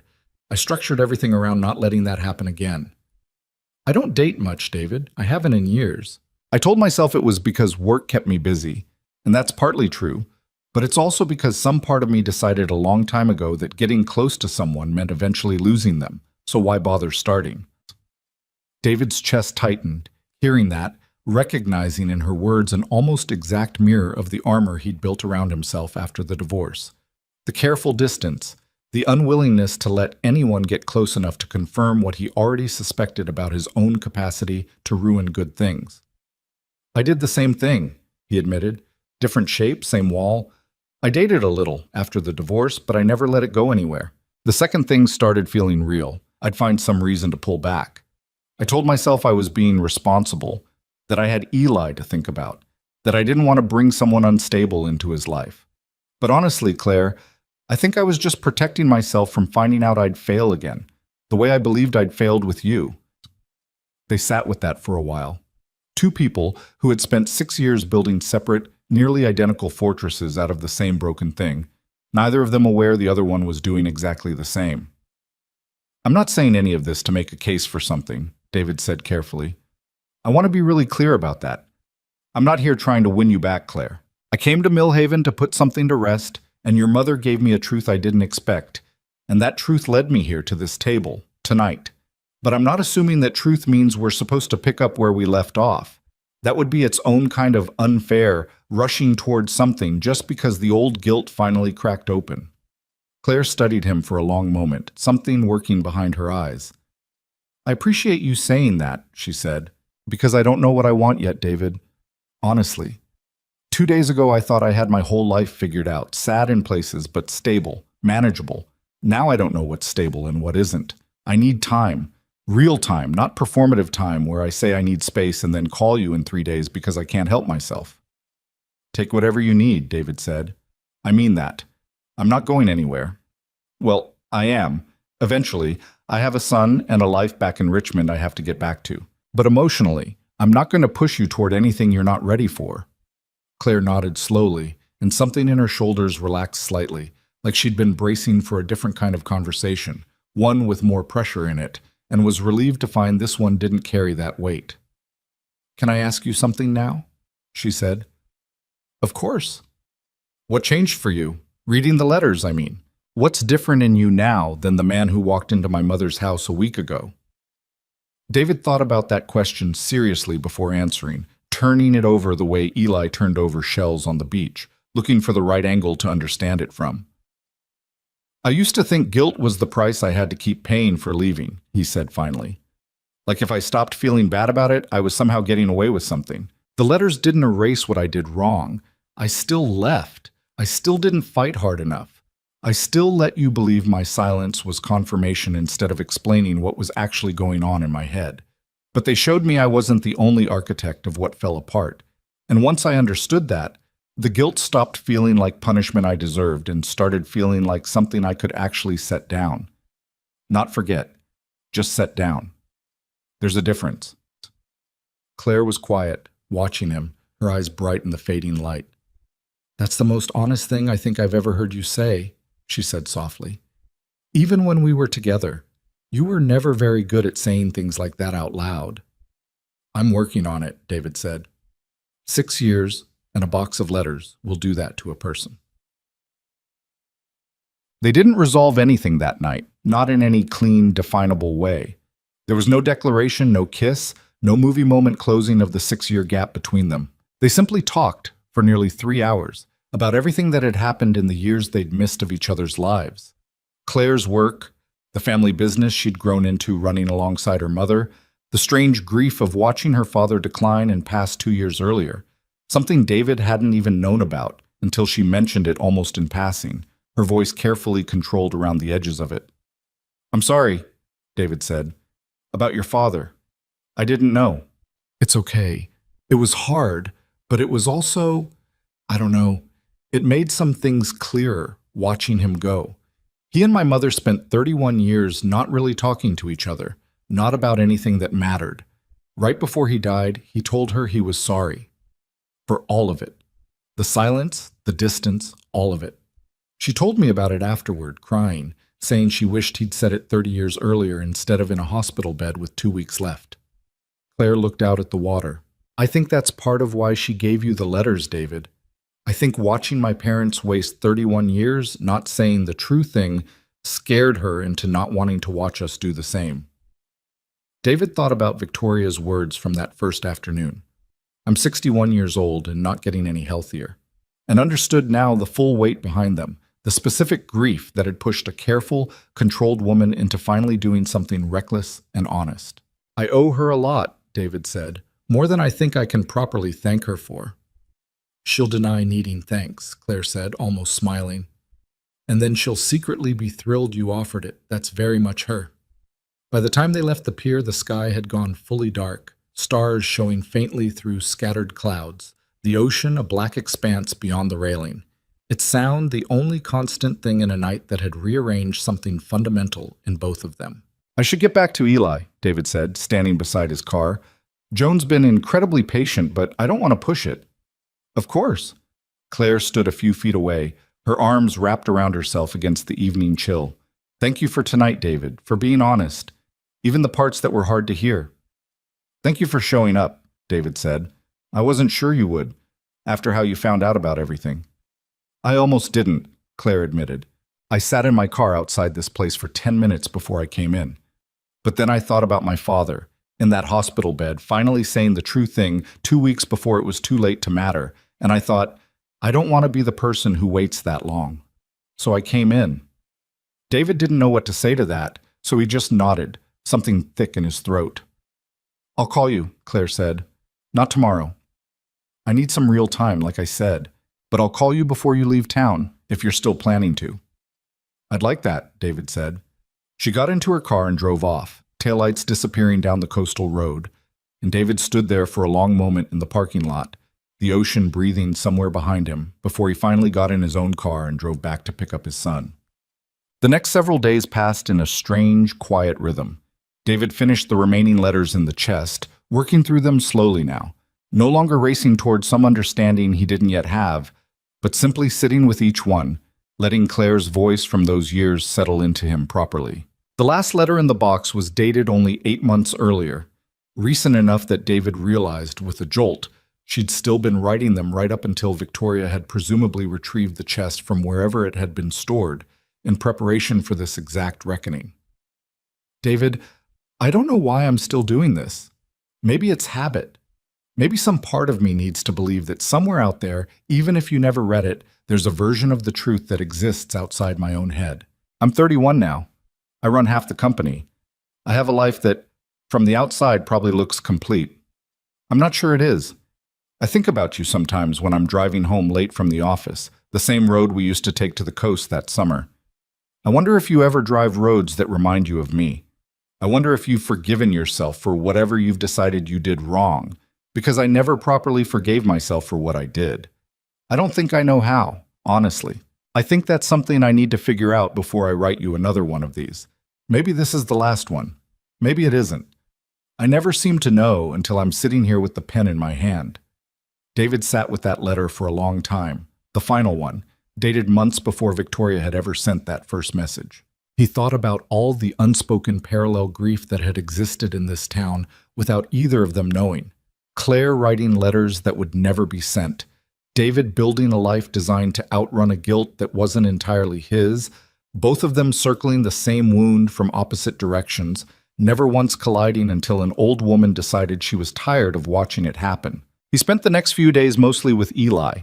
Back to the beach, a trip to a small aquarium 2 towns over that thrilled his son to the point of incoherence. Slow mornings on the porch with coffee and cartoons. He felt lighter in a way that surprised him. The guilt he'd carried for 6 years no longer sitting in his chest like a verdict, replaced by something that still ached, but ached the way a healing wound aches, not an open one. Claire called on the 4th day, her voice steadier than it had been at the pier. "I've been thinking," she said, "about what you said, about setting the guilt down instead of forgetting it. And I think I want to try that too." A pause. "I talked to my therapist about everything. She thinks I've spent 6 years punishing myself in slow motion. Work, mostly, since that's the only thing I let myself fully invest in. She thinks it's time I stopped." "That sounds like good advice," David said. "It is. I hate that it took someone I pay $200 an hour to tell me something my own mother apparently figured out on her own, sitting alone in that house with a box of my secrets." David laughed. "Victoria's full of surprises lately." "She is," Claire agreed, something warm in her voice now. "I'm still a little angry with her, for the record, for keeping the letters, for not telling me before she gave them to you. I told her that. She accepted it without arguing, which honestly is the most un-Victoria thing I've ever seen her do." "She seemed determined not to repeat old patterns," David said, "whatever that costs her." "I think you're right." Claire was quiet for a moment. "I'd like to see you again before you leave. Properly, I mean. Maybe with Eli, if that's not too strange." David felt something loosen in his chest, something that had been held tight for longer than just this last week. "I'd like that. He'd probably want to tell you everything he's learned about sharks." "I look forward to the lecture," Claire said, and David could hear, unmistakably this time, the smile in her voice. They made plans for 2 days later. A simple afternoon at the beach. Nothing weighted with expectation. Just 3 people, however briefly connected, spending time in the same place without the past pressing quite so hard against the present. David hung up the phone and sat for a long moment on the porch, watching Eli build something elaborate and doomed out of sticks in the front yard, and felt for the first time since he'd driven into Millhaven like the ground beneath him had stopped shifting and settled into something he could actually stand on. He thought about the man who'd parked outside Sal's diner just over a week ago, unable to make his hands move toward the ignition, carrying a guilt he'd mistaken for the whole truth. That man felt distant now. Not gone exactly, but smaller somehow, less central to the story than he'd been for 6 long years. Tomorrow there would be more conversations, more careful steps toward whatever this was becoming, more time required before anyone could say with certainty what came next. But tonight, sitting on a sagging porch, with the ocean breathing somewhere in the dark, and his son building something out of sticks that would inevitably fall apart and get built again tomorrow, David Carter felt something he hadn't felt in longer than he could properly measure. He felt like a man who was finally putting something down that he'd been carrying for far too long. The morning of the beach meeting, David woke up before Eli for once, lying in the half-dark listening to the house settle around him, and found himself doing something he hadn't done in years, taking inventory of his own life without flinching from it. He thought about Richmond, the apartment that had never quite felt lived in, the job that paid well and meant little, the careful, controlled distance he'd kept from everyone who tried to get close since the divorce. He thought about how much of that distance had been architecture built on a single false belief, that he was a man who broke things simply by being himself, and the safest thing he could do for anyone he loved was leave before that became undeniable. He didn't believe that anymore. Not fully. Maybe not even mostly. It would take longer than a week and a box of letters to dismantle 6 years of a story he'd repeated to himself so often it had calcified into identity. But the foundation had cracked, and David understood enough about himself now to know that once a foundation cracked, you couldn't just paper over it and pretend the structure was sound. You had to actually go in and rebuild. Eli wandered into the kitchen around 8, hair sticking up in 3 directions, already talking about whether Claire would want to see the shell collection he'd been curating all week. I think she'd love that, David said, pouring cereal he definitely should have bought in a smaller box, given how much of it ended up on the floor. Just remember she might not know as much about sharks as you do. Go easy on her. I'll start with the basics, Eli said solemnly, like he was preparing a briefing.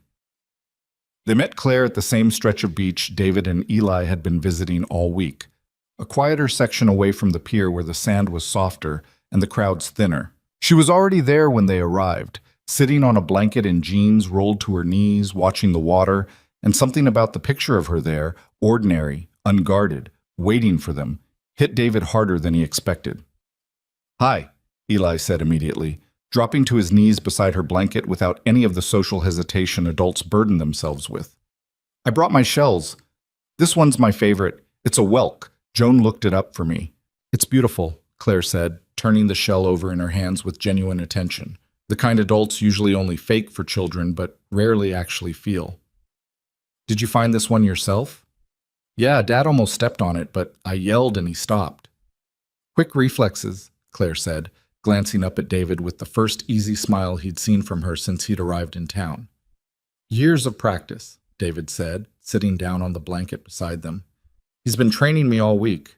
They spent the next hour exactly the way David had hoped they would, without weight, without the gravity of 6 years of unfinished business pressing down on every sentence. Eli delivered his shark lecture in full, complete with hand gestures David recognized from a nature documentary they'd watched together months ago. Claire asked good questions, the kind that suggested she was actually listening rather than performing patience, and at one point Eli decided, unprompted, that she should be allowed to hold his favorite shell for safekeeping, which David understood, watching his son's face, to be about as serious an honor as a 6-year-old could bestow. Later, while Eli built something elaborate near the waterline with a bucket and a stick he'd declared to be his tool, David and Claire sat together on the blanket, close enough that their shoulders nearly touched, watching him work. "He's wonderful," Claire said quietly. "You should be proud." "I am," David said. "Most days I feel like I'm just barely keeping up with him. But yeah, he's the best thing I've done." Claire was quiet for a moment, watching Eli drag his bucket back and forth from the water to his growing structure. "Can I tell you something I've been thinking about all week?" "Of course." "I used to think love was supposed to be easy if it was real," she said. "That if two people truly loved each other, it would just work naturally, without all the mess. I think that's actually a really dangerous thing to believe, looking back. Because the second things got hard between us, I didn't think, this is normal, we just need to work through it. I thought, this is proof it was never real to begin with. And I think that belief did more damage than anything you or I actually did wrong." David turned that over, recognizing the shape of it, because he'd been circling something similar all week. "I think I believe something close to the opposite," he said. "I thought if love was real, it should be effortless for me to be good at it, patient, present, all the things I watched other people seem to do naturally. And every time I struggled with it, every time I got tired or scared or said the wrong thing, I took that as proof I just wasn't built for it. Like there was some gene other people had that I was missing." "Neither of those beliefs is true," Claire said. "No," David agreed. "I don't think either of them is true. I think real love is just two people fumbling through something difficult, over and over, and choosing to keep showing up anyway. Nobody's actually good at it. I think the people who look good at it from the outside have just gotten better at fumbling without giving up." Claire smiled, a small, tired, genuine thing. "My therapist would probably frame that more clinically. But yeah, that's basically it." They sat there for a while longer, the ocean rolling in steady and unhurried beside them, Eli's voice occasionally rising in some narrated drama about his bucket fortress, and David felt something settle between them that hadn't been there even at the pier 2 nights before. Not resolution exactly, but a kind of ease, the comfortable quiet of two people who'd finally stopped performing for each other. "I have to go back to Richmond soon," David said eventually. "I've got Eli's school starting back up in a couple weeks, and work's been patient, but not infinitely patient." Claire nodded slowly, watching the water. "I figured. I wasn't going to ask, but I figured. I don't want this whatever this is, whatever we're rebuilding, I don't want it to just end because of geography," David said. But I also don't want to make promises right now that I'm not sure either of us is ready to keep. I think we both have a habit of moving too fast when guilt finally lifts, and I don't want to repeat old mistakes just wearing new clothes. That's fair, Claire said. I think I'd actually be more worried if you suggested something dramatic right now. Moving in together, some grand declaration, all of that. It would feel like we were trying to skip the part where we actually learn how to do this differently. So what do we do instead? Claire considered the question seriously, watching Eli stack wet sand with theatrical focus. I think we talk. Actually talk this time. Instead of writing letters we never send or building walls because we're scared of being a burden. I think you go back to Richmond and I keep doing what I'm doing here, and we see each other when we can, and we say the true thing instead of the easy thing, even when it's uncomfortable. We already know what happens when we don't do that. I can do that, David said. I want to do that. Me too, Claire said, and there was something in her voice, not certainty exactly, but a kind of careful hope, the sound of someone choosing to believe in something despite every reason her past had given her not to. David stayed in Mill Haven 4 more days after that. He saw Claire twice more, both times simple, unhurried. Dinner one evening at a place away from the pier. A walk along the boardwalk another afternoon while Eli was with Joan, getting ice cream and talking about things that had nothing to do with the past at all. Just 2 adults discovering, slowly, who the other person had become in 6 years apart. There was no rush in any of it, no grasping toward some finish line. It felt, David thought, like exactly what it should have felt like the first time around, if either of them had known then what they understood now. He went back to see Victoria one more time before he left, alone this time, without Eli. She met him at the door looking older somehow than she had that first afternoon. Though David understood now it wasn't age so much as the particular exhaustion of having finally set down something heavy she'd been carrying for years. I wanted to thank you properly, David said, standing in the same living room where his entire understanding of himself had started coming apart, before I head back to Richmond. You don't owe me thanks, Victoria said, though David could see it landed somewhere real in her. I did something selfish, in its own way. I couldn't carry the weight of that silence any longer. You happened to be the one who needed the truth I was finally ready to give. Selfish or not, it changed everything, David said. I came here thinking I knew exactly what kind of man I was. Turns out I didn't know half of it. Victoria studied him for a long moment, something complicated moving behind her eyes. Can I tell you something, David? Something I've thought about a great deal this past week. Of course. My husband and I were married 31 years, she said, settling into a chair near the window, her gaze drifting toward the ocean. 31 years, and we spent most of them not saying the things that actually mattered. We'd argue about small things, money, schedules, whose turn it was to host the holidays, because small things were safe. You could fight about small things and still go to bed in the same house, still wake up married the next morning. But the big things, the real things, we let those sit in silence for decades. By the time he was dying, we'd built an entire marriage out of avoidance, and all that was left, at the very end, was 2 weeks to try to say everything we should have said across 31 years. Her voice caught slightly, the only crack David had seen in her composure since the day she'd opened that wooden chest. I watched my daughter inherit that same instinct. I watched you, a young man who clearly loved her, get caught in the wreckage of a pattern that had nothing to do with you originally, but that you absorbed anyway, the way people absorb the patterns of the families they marry into. I couldn't fix what happened with my husband. It was too late for that. But I could stop pretending I hadn't seen what was happening with you and Claire, and I could do something about it, even years too late. David sat with that for a long moment. The weight of what she was telling him settling into something he understood now applied far beyond his own situation. I think that's the thing nobody tells you when you're young, he said slowly, that the patterns you grow up around become the patterns you live inside, even when you swear you'll do it differently. I think Claire and I were both just repeating things we learned without ever choosing to learn them. Exactly, Victoria said. Which is why I think what you two are doing now, slow, careful, actually talking instead of performing silence, matters more than either of you probably realizes. You're not just fixing what happened 6 years ago. You're breaking something that's been passed down a lot longer than that. David thought about Eli then. about the patterns his own son was absorbing simply by watching how his father moved through the world, the way David handled disappointment, the way he talked about his own mistakes, whether he modeled honesty or avoidance when things got hard. It struck him, sitting in that living room with the ocean light fading outside the windows, that this entire ordeal wasn't only about reclaiming his own understanding of the past. It was about what kind of foundation he was building for his son to inherit, whether he wanted to or not. "Thank you," David said again, because it felt insufficient, but it was also the truest thing he had. For everything, for the letters, for the courage it took to give them to me, for not letting silence win one more time. Victoria reached out and took his hand briefly, her grip steady despite everything. "Take care of that boy, David, and take care of my daughter, if she'll let you. She deserves someone who finally understands that love isn't a test you pass by being perfect. It's a test you pass by staying, even when you're not."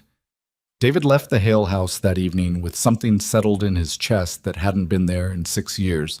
Not peace, exactly. Not yet, but the beginning of it. The first real foundation for it. No.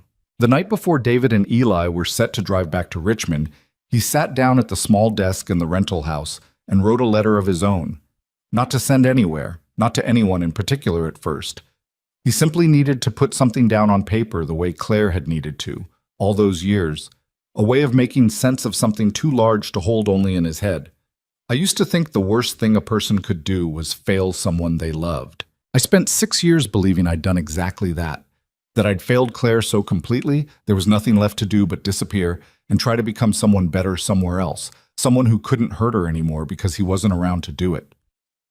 What I understand now is that failing someone isn't actually the worst thing. The worst thing is failing them and then refusing to ever look at it honestly, burying it under guilt instead of understanding, letting shame stand in for the harder work of actually learning what went wrong. I did that for 6 years. I let guilt do the job that honesty should have done, and guilt is a cheap substitute. It feels like accountability, but it doesn't actually teach you anything. It just makes you smaller. Claire and I didn't fall apart because either of us was unworthy of love. We fell apart because we were both so afraid of losing each other that we sabotaged the very thing we were trying to protect. I left because I believed leaving first was more honest than waiting to be left. She went quiet because she believed silence was safer than admitting how much she needed me. Neither of us was right. Neither of us was the villain. We were just two people who'd never been taught how to stay through the hard parts, doing the only thing we knew how to do when things got difficult, running in our own separate directions toward the exits we'd already built for ourselves before we ever needed them. I think about Eli a lot writing this. I think about what he's learning just by watching me, whether I show him a father who runs from hard things or one who stays and works through them, clumsily, imperfectly, but actually present. I don't want him inheriting the same fear I carried. I want him to know that love isn't supposed to be effortless. It's supposed to be worked at, stumbled through, repaired when it breaks, not abandoned the first time it gets difficult. I don't know exactly what happens next with Claire. I don't think either of us knows yet, and for the first time in 6 years, that uncertainty doesn't terrify me the way it used to. I think I finally understand that not knowing the ending isn't the same as being doomed to fail. Sometimes it just means you're finally brave enough to find out. He folded the letter and put it in his bag, not sure yet what he'd do with it. Maybe nothing. Maybe just keep it as a private marker of where his head had been on this particular night, in this particular town, at the end of this particular chapter. Some things, he was learning, didn't need an audience to matter. Some truths just needed to exist, written down somewhere, real. The morning they left, David and Eli stopped by the Hale house one more time. Claire was there, along with Victoria, both of them standing on the porch when David pulled into the driveway. And something about the sight of them together, mother and daughter, finally honest with each other after years of careful distance, struck David as its own small miracle, separate from whatever was happening between him and Claire. "You're really going," Claire said, walking down to meet him at the car while Eli ran ahead to say goodbye to Marisol, who'd apparently become something of a favorite over the course of the week. "Got to," David said. "School, work, the usual gravity of real life." "I know." Claire wrapped her arms around herself against the morning chill, the same gesture David had seen her do a dozen times now, though it no longer read to him as guarded the way it had that first night. Now it just looked like a habit, like something she did when she was thinking carefully about what to say next. I meant what I said, about talking, about doing this differently. Me too, David said. I'll call you tonight once we're settled back home, and I want you to know whatever pace this needs to move at, I'm not in a hurry. I spent 6 years rushing toward conclusions about things I didn't actually understand. I'd rather get this right slowly than get it wrong fast. Claire smiled, something soft and real in it. That might be the most grown-up thing I've ever heard you say. 6 years and a box of letters, David said. Apparently that's what it takes. They stood there for a moment, the morning light catching the water beyond the house, and then Claire stepped forward and hugged him. Not the careful, formal embrace of two people testing boundaries, but something fuller, something that held 6 years of complicated grief and the fragile beginning of something new all at once. Drive safe, she said, pulling back. Call me when you're home. I will. Victoria came down to say her own goodbye, and when she reached David, she held his hand in both of hers for a long moment, her eyes bright in a way David hadn't seen from her before. Thank you for trusting me with the truth, David said, even when it would have been so much easier not to. Easier isn't always better, Victoria said. I learned that lesson far too late in my own life. I'm glad you two got to learn it while there was still time to do something with it. Eli came running back from his goodbyes with Marisol, climbed into the car without prompting, already chattering about something he'd seen in the kitchen, and David got behind the wheel, rolling down the window one more time as Claire and Victoria stood together on the porch, watching them go. Bye, Claire. Bye, Victoria. Itquam. Eli yelled out the window, waving with the unselfconscious enthusiasm only children manage. I'll bring more shells next time. I'll hold you to that, Claire called back, laughing, and the sound of it followed David out of the driveway and down the coastal road, lighter than anything he'd carried in 6 years. Before they left town for good, David pulled the car over at a stretch of public beach near the edge of Millhaven, the same gray Atlantic visible through a gap in the dunes that had greeted him the first morning he arrived. He hadn't planned the stop. It simply felt necessary, a final piece of something he needed to do before he let the town slip into the rearview mirror. One more beach? Eli asked, already unbuckling himself before David had fully parked. One more beach, David confirmed. They walked down through the dune grass together, David's hand wrapped around his son's smaller one, the wind coming hard off the water the way it always did this time of year, carrying salt and the particular cold clarity of a coastline that didn't care about anyone's timeline but its own. The waves rolled in steady, unhurried, the same way they had every single day David had been gone. Every single day he'd spent in Richmond convinced he was the sole architect of his own ruin. Every single night Claire had sat at her kitchen table writing letters into a silence that never answered back. The ocean didn't know about any of that. It just kept moving, forward and back, patient in a way human beings rarely manage to be with each other. Dad, Eli said, looking up at him, sand already working its way into his shoes despite David's best efforts. Are you happy now? David considered the question with the seriousness it deserved. He thought about the man who'd parked outside Sal's diner a little over a week ago, unable to make himself turn the ignition off, carrying a story about himself that had calcified into something he mistook for fact. He thought about the chest of letters, about Claire's wet eyes in her mother's doorway, about Victoria's hand steady around his, about the slow unraveling of 6 years of guilt into something he could finally actually set down. Yeah, David said, and found, to his own quiet surprise, that he meant it completely. I think I am, Bud. Happier than I've been in a long time. Because of the letters? Partly because of the letters. David crouched down to Eli's level, the way he did when he wanted his son to know a conversation actually mattered. You know how sometimes you build something on the beach, and it falls down, and you think it's because you did something wrong? Eli nodded solemnly, clearly recalling several recent structural failures. Sometimes things fall down because of more than one reason, David said. Sometimes the wind helps knock it over too, or the tide came in faster than you expected, or somebody else stepped too close without meaning to. It's not always just one person's fault when something breaks. Understanding that, really understanding it, not just saying the words, that's what made me happier. Eli took this in with the focused attention he gave most abstract things adults tried to explain to him, processing it through whatever 6-year-old logic made the world manageable. So it's not bad that things fall down sometimes? No, David said, something catching in his throat as he said it, surprised by how much the simple exchange was landing somewhere deep and unexpected. It's not bad. What matters is whether you try to build it again, and whether you're honest about what actually knocked it down in the first place, instead of just blaming yourself for everything. Eli seemed satisfied with this, in the easy way children accept truths that adults spend years struggling to actually believe, and went running off toward the waterline to test some theory about how far he could get his feet wet before the cold became unbearable. David watched him go, watched the small, determined shape of his son against the vast gray water, and felt something settle into place that he understood. Finally, he would carry with him long after Millhaven disappeared behind them on the highway. He thought about all the years he'd spent believing that the measure of a man was how well he avoided ever breaking anything, how careful, how controlled, how perfectly he could manage his own heart so nothing ever shattered under his watch. He understood now that this had been the wrong measure entirely. The real measure wasn't whether things broke. Things always broke.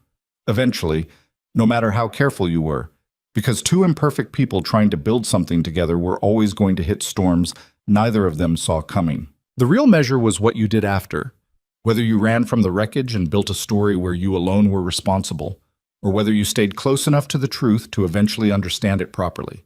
Messy and shared and far more human than the simple, punishing version he'd been telling himself. Claire had taught him that in her own way without ever meaning to, through years of letters she never intended anyone to read. Victoria had taught him that too, finally choosing honesty over 31 years of inherited silence, deciding late in her life that comfort wasn't worth more than truth. And somewhere in all of it, David understood he was teaching it now to his own son, simply by being a man who'd finally learned to stop carrying guilt that wasn't his alone, and start carrying instead the harder, more honest weight of understanding. He stood at the edge of the water for a long while, watching Eli chase the tide out and run from it coming back. The same game his son had been playing all week. The same game, David thought, that everyone eventually played with their own past. Running toward it, retreating from it, learning slowly how close you could get before it actually hurt, and discovering eventually that the water wasn't trying to drown you at all. It was just doing what water always did, indifferent and patient, rewriting the shoreline a little more every single day, taking nothing personally, asking nothing of anyone except that they keep showing up to meet it. That, David thought, was as close to a lesson as he expected to get out of any of this. Closure wasn't always a conversation you got to have on your own timeline, wrapped up neatly with an apology and a clean ending. Sometimes it was a gift somebody else decided to give you, years later than either of you wanted, delivered by a brave, tired woman who'd spent too long watching good people suffer over a story that was never entirely true. Sometimes the truth arrived exactly when you'd stopped expecting it, in a box of paper and ink that had been waiting in the dark for someone brave enough to finally open it. He thought about all the people out there carrying some version of the same weight he'd carried, believing they alone had ruined something, replaying the same argument at 3 a.m. and always arriving at the same guilty verdict, never considering that the other person in that memory might be doing the exact same thing in some other house, on some other coastline, equally convinced they alone were to blame. He thought that if there was anything worth taking from all of this, it was that the understanding that very few things break because of just one person. Most wounds have two hands on them, even when only one person is left holding the evidence. "Dad, come look!" Eli's voice carried back to him on the wind, and David walked down to where his son was crouched over something half buried in wet sand, some new treasure for the collection that had taken over the entire back seat of the car. David crouched beside him, looked at whatever small, ordinary miracle his son had found, and let himself simply be there, present, unguarded, a man who'd finally stopped running from his own story long enough to actually understand it. They stayed another 20 minutes, until the cold finally won, and Eli's teeth started chattering despite his determined protests that he was fine. And then they walked back up through the dune grass together, sand in their shoes, salt on their skin, and got into the car for the long drive home.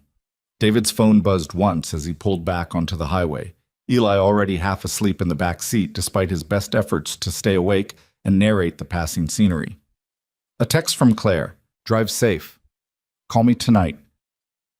And David, thank you for coming back, even though I know it would have been easier not to.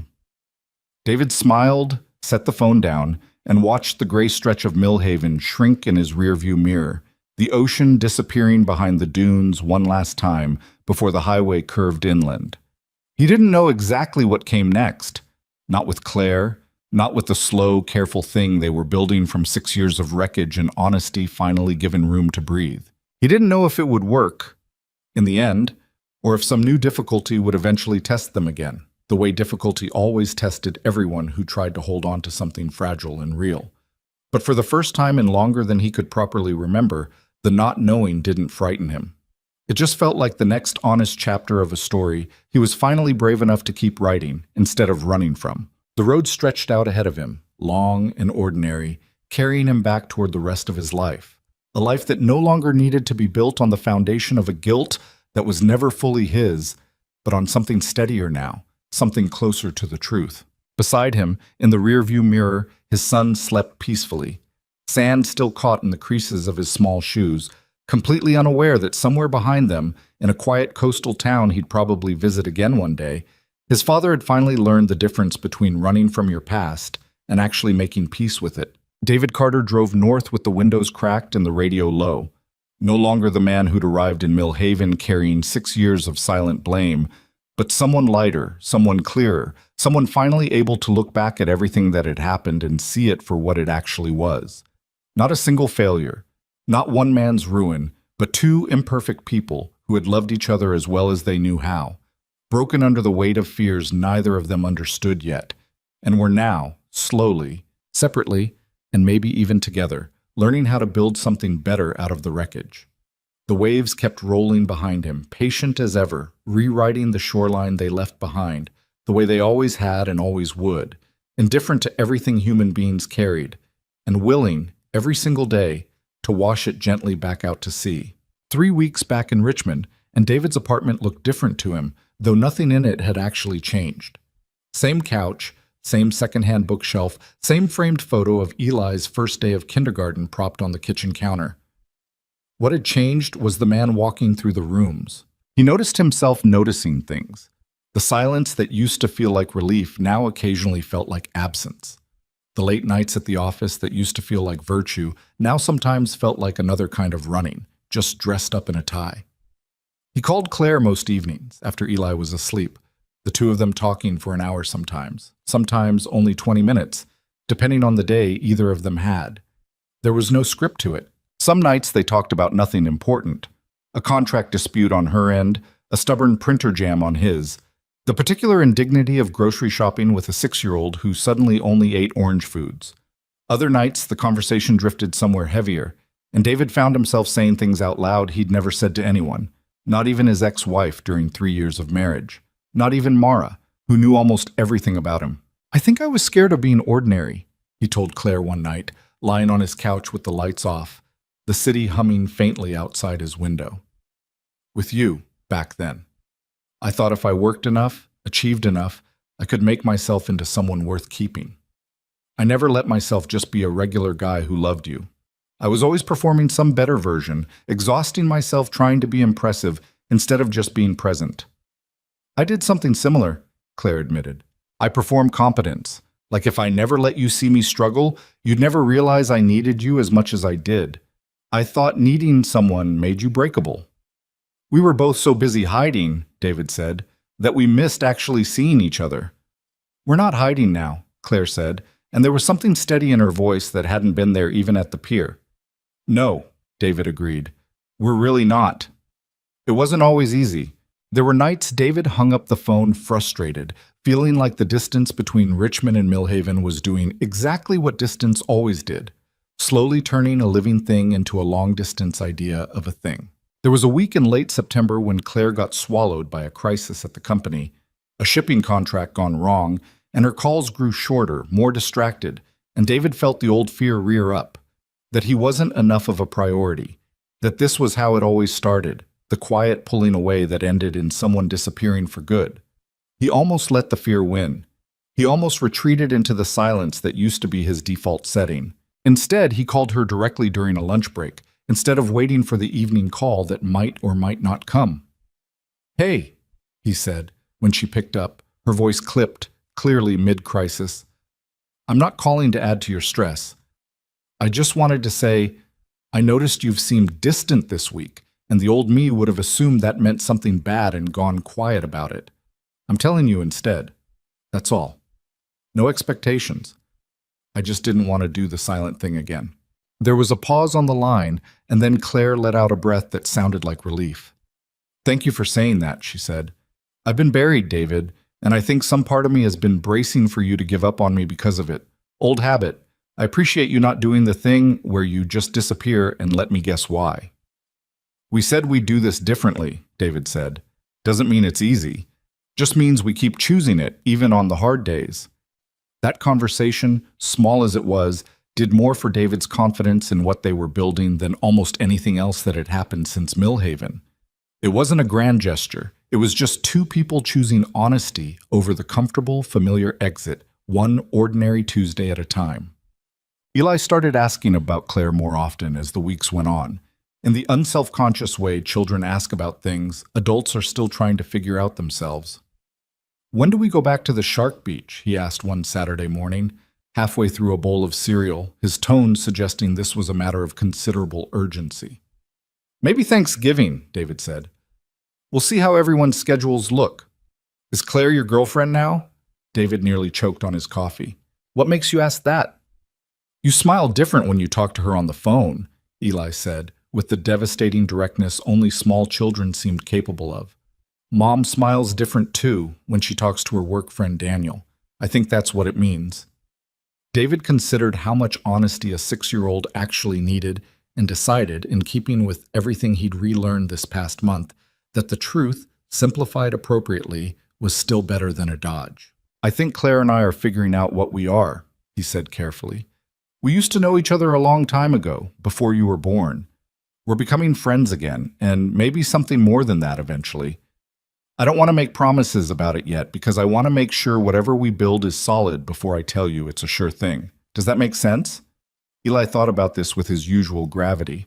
"Is it like building a sandcastle? You don't tell people it's finished until it actually holds together?"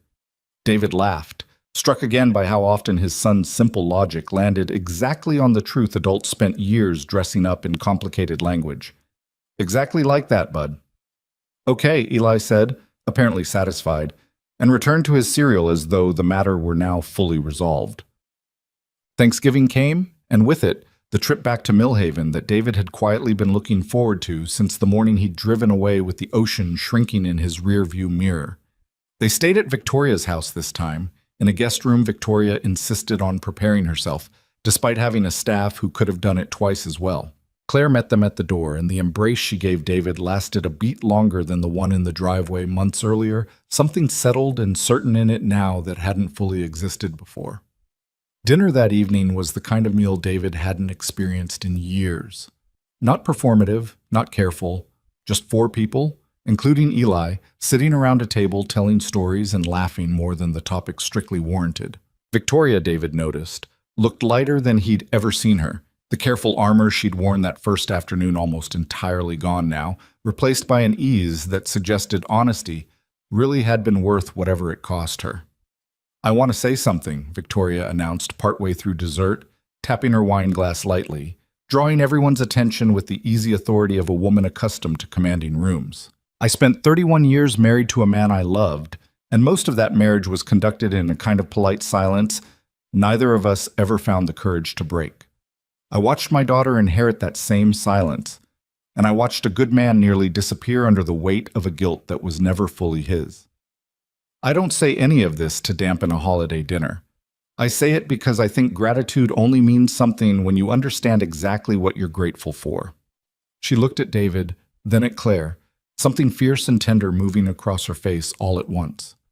"I'm grateful, every single day, that I found the courage to open that chest before it was too late for either of you to do something with what was inside it." "To courage, then," David said, raising his glass, "even when it shows up years late." "Especially then," Victoria said, and they all drank to it, Eli included, with his cup of apple cider held just as high as everyone else's, completely unaware of how much weight the toast was actually carrying, simply happy to be included. Later that night, after Eli had fallen asleep in the guest room and Victoria had retired upstairs, David and Claire sat together on the back porch, wrapped in blankets against the November chill, the ocean a dark, steady presence beyond the dunes. "I've been thinking about something," Claire said, watching the water. "About what you said back in the summer, about how guilt isn't punishment you deserve, it's just something you eventually have to set down. What about it? I think I'm finally starting to actually believe it. Not just understand it in my head, believe it, in my chest. The way you said it takes longer to do." She turned to look at him, the porch light catching the side of her face. "I used to think the letters were proof of how much I failed you. Now I think they were proof of how much I loved you, even when I didn't know how to say it the right way."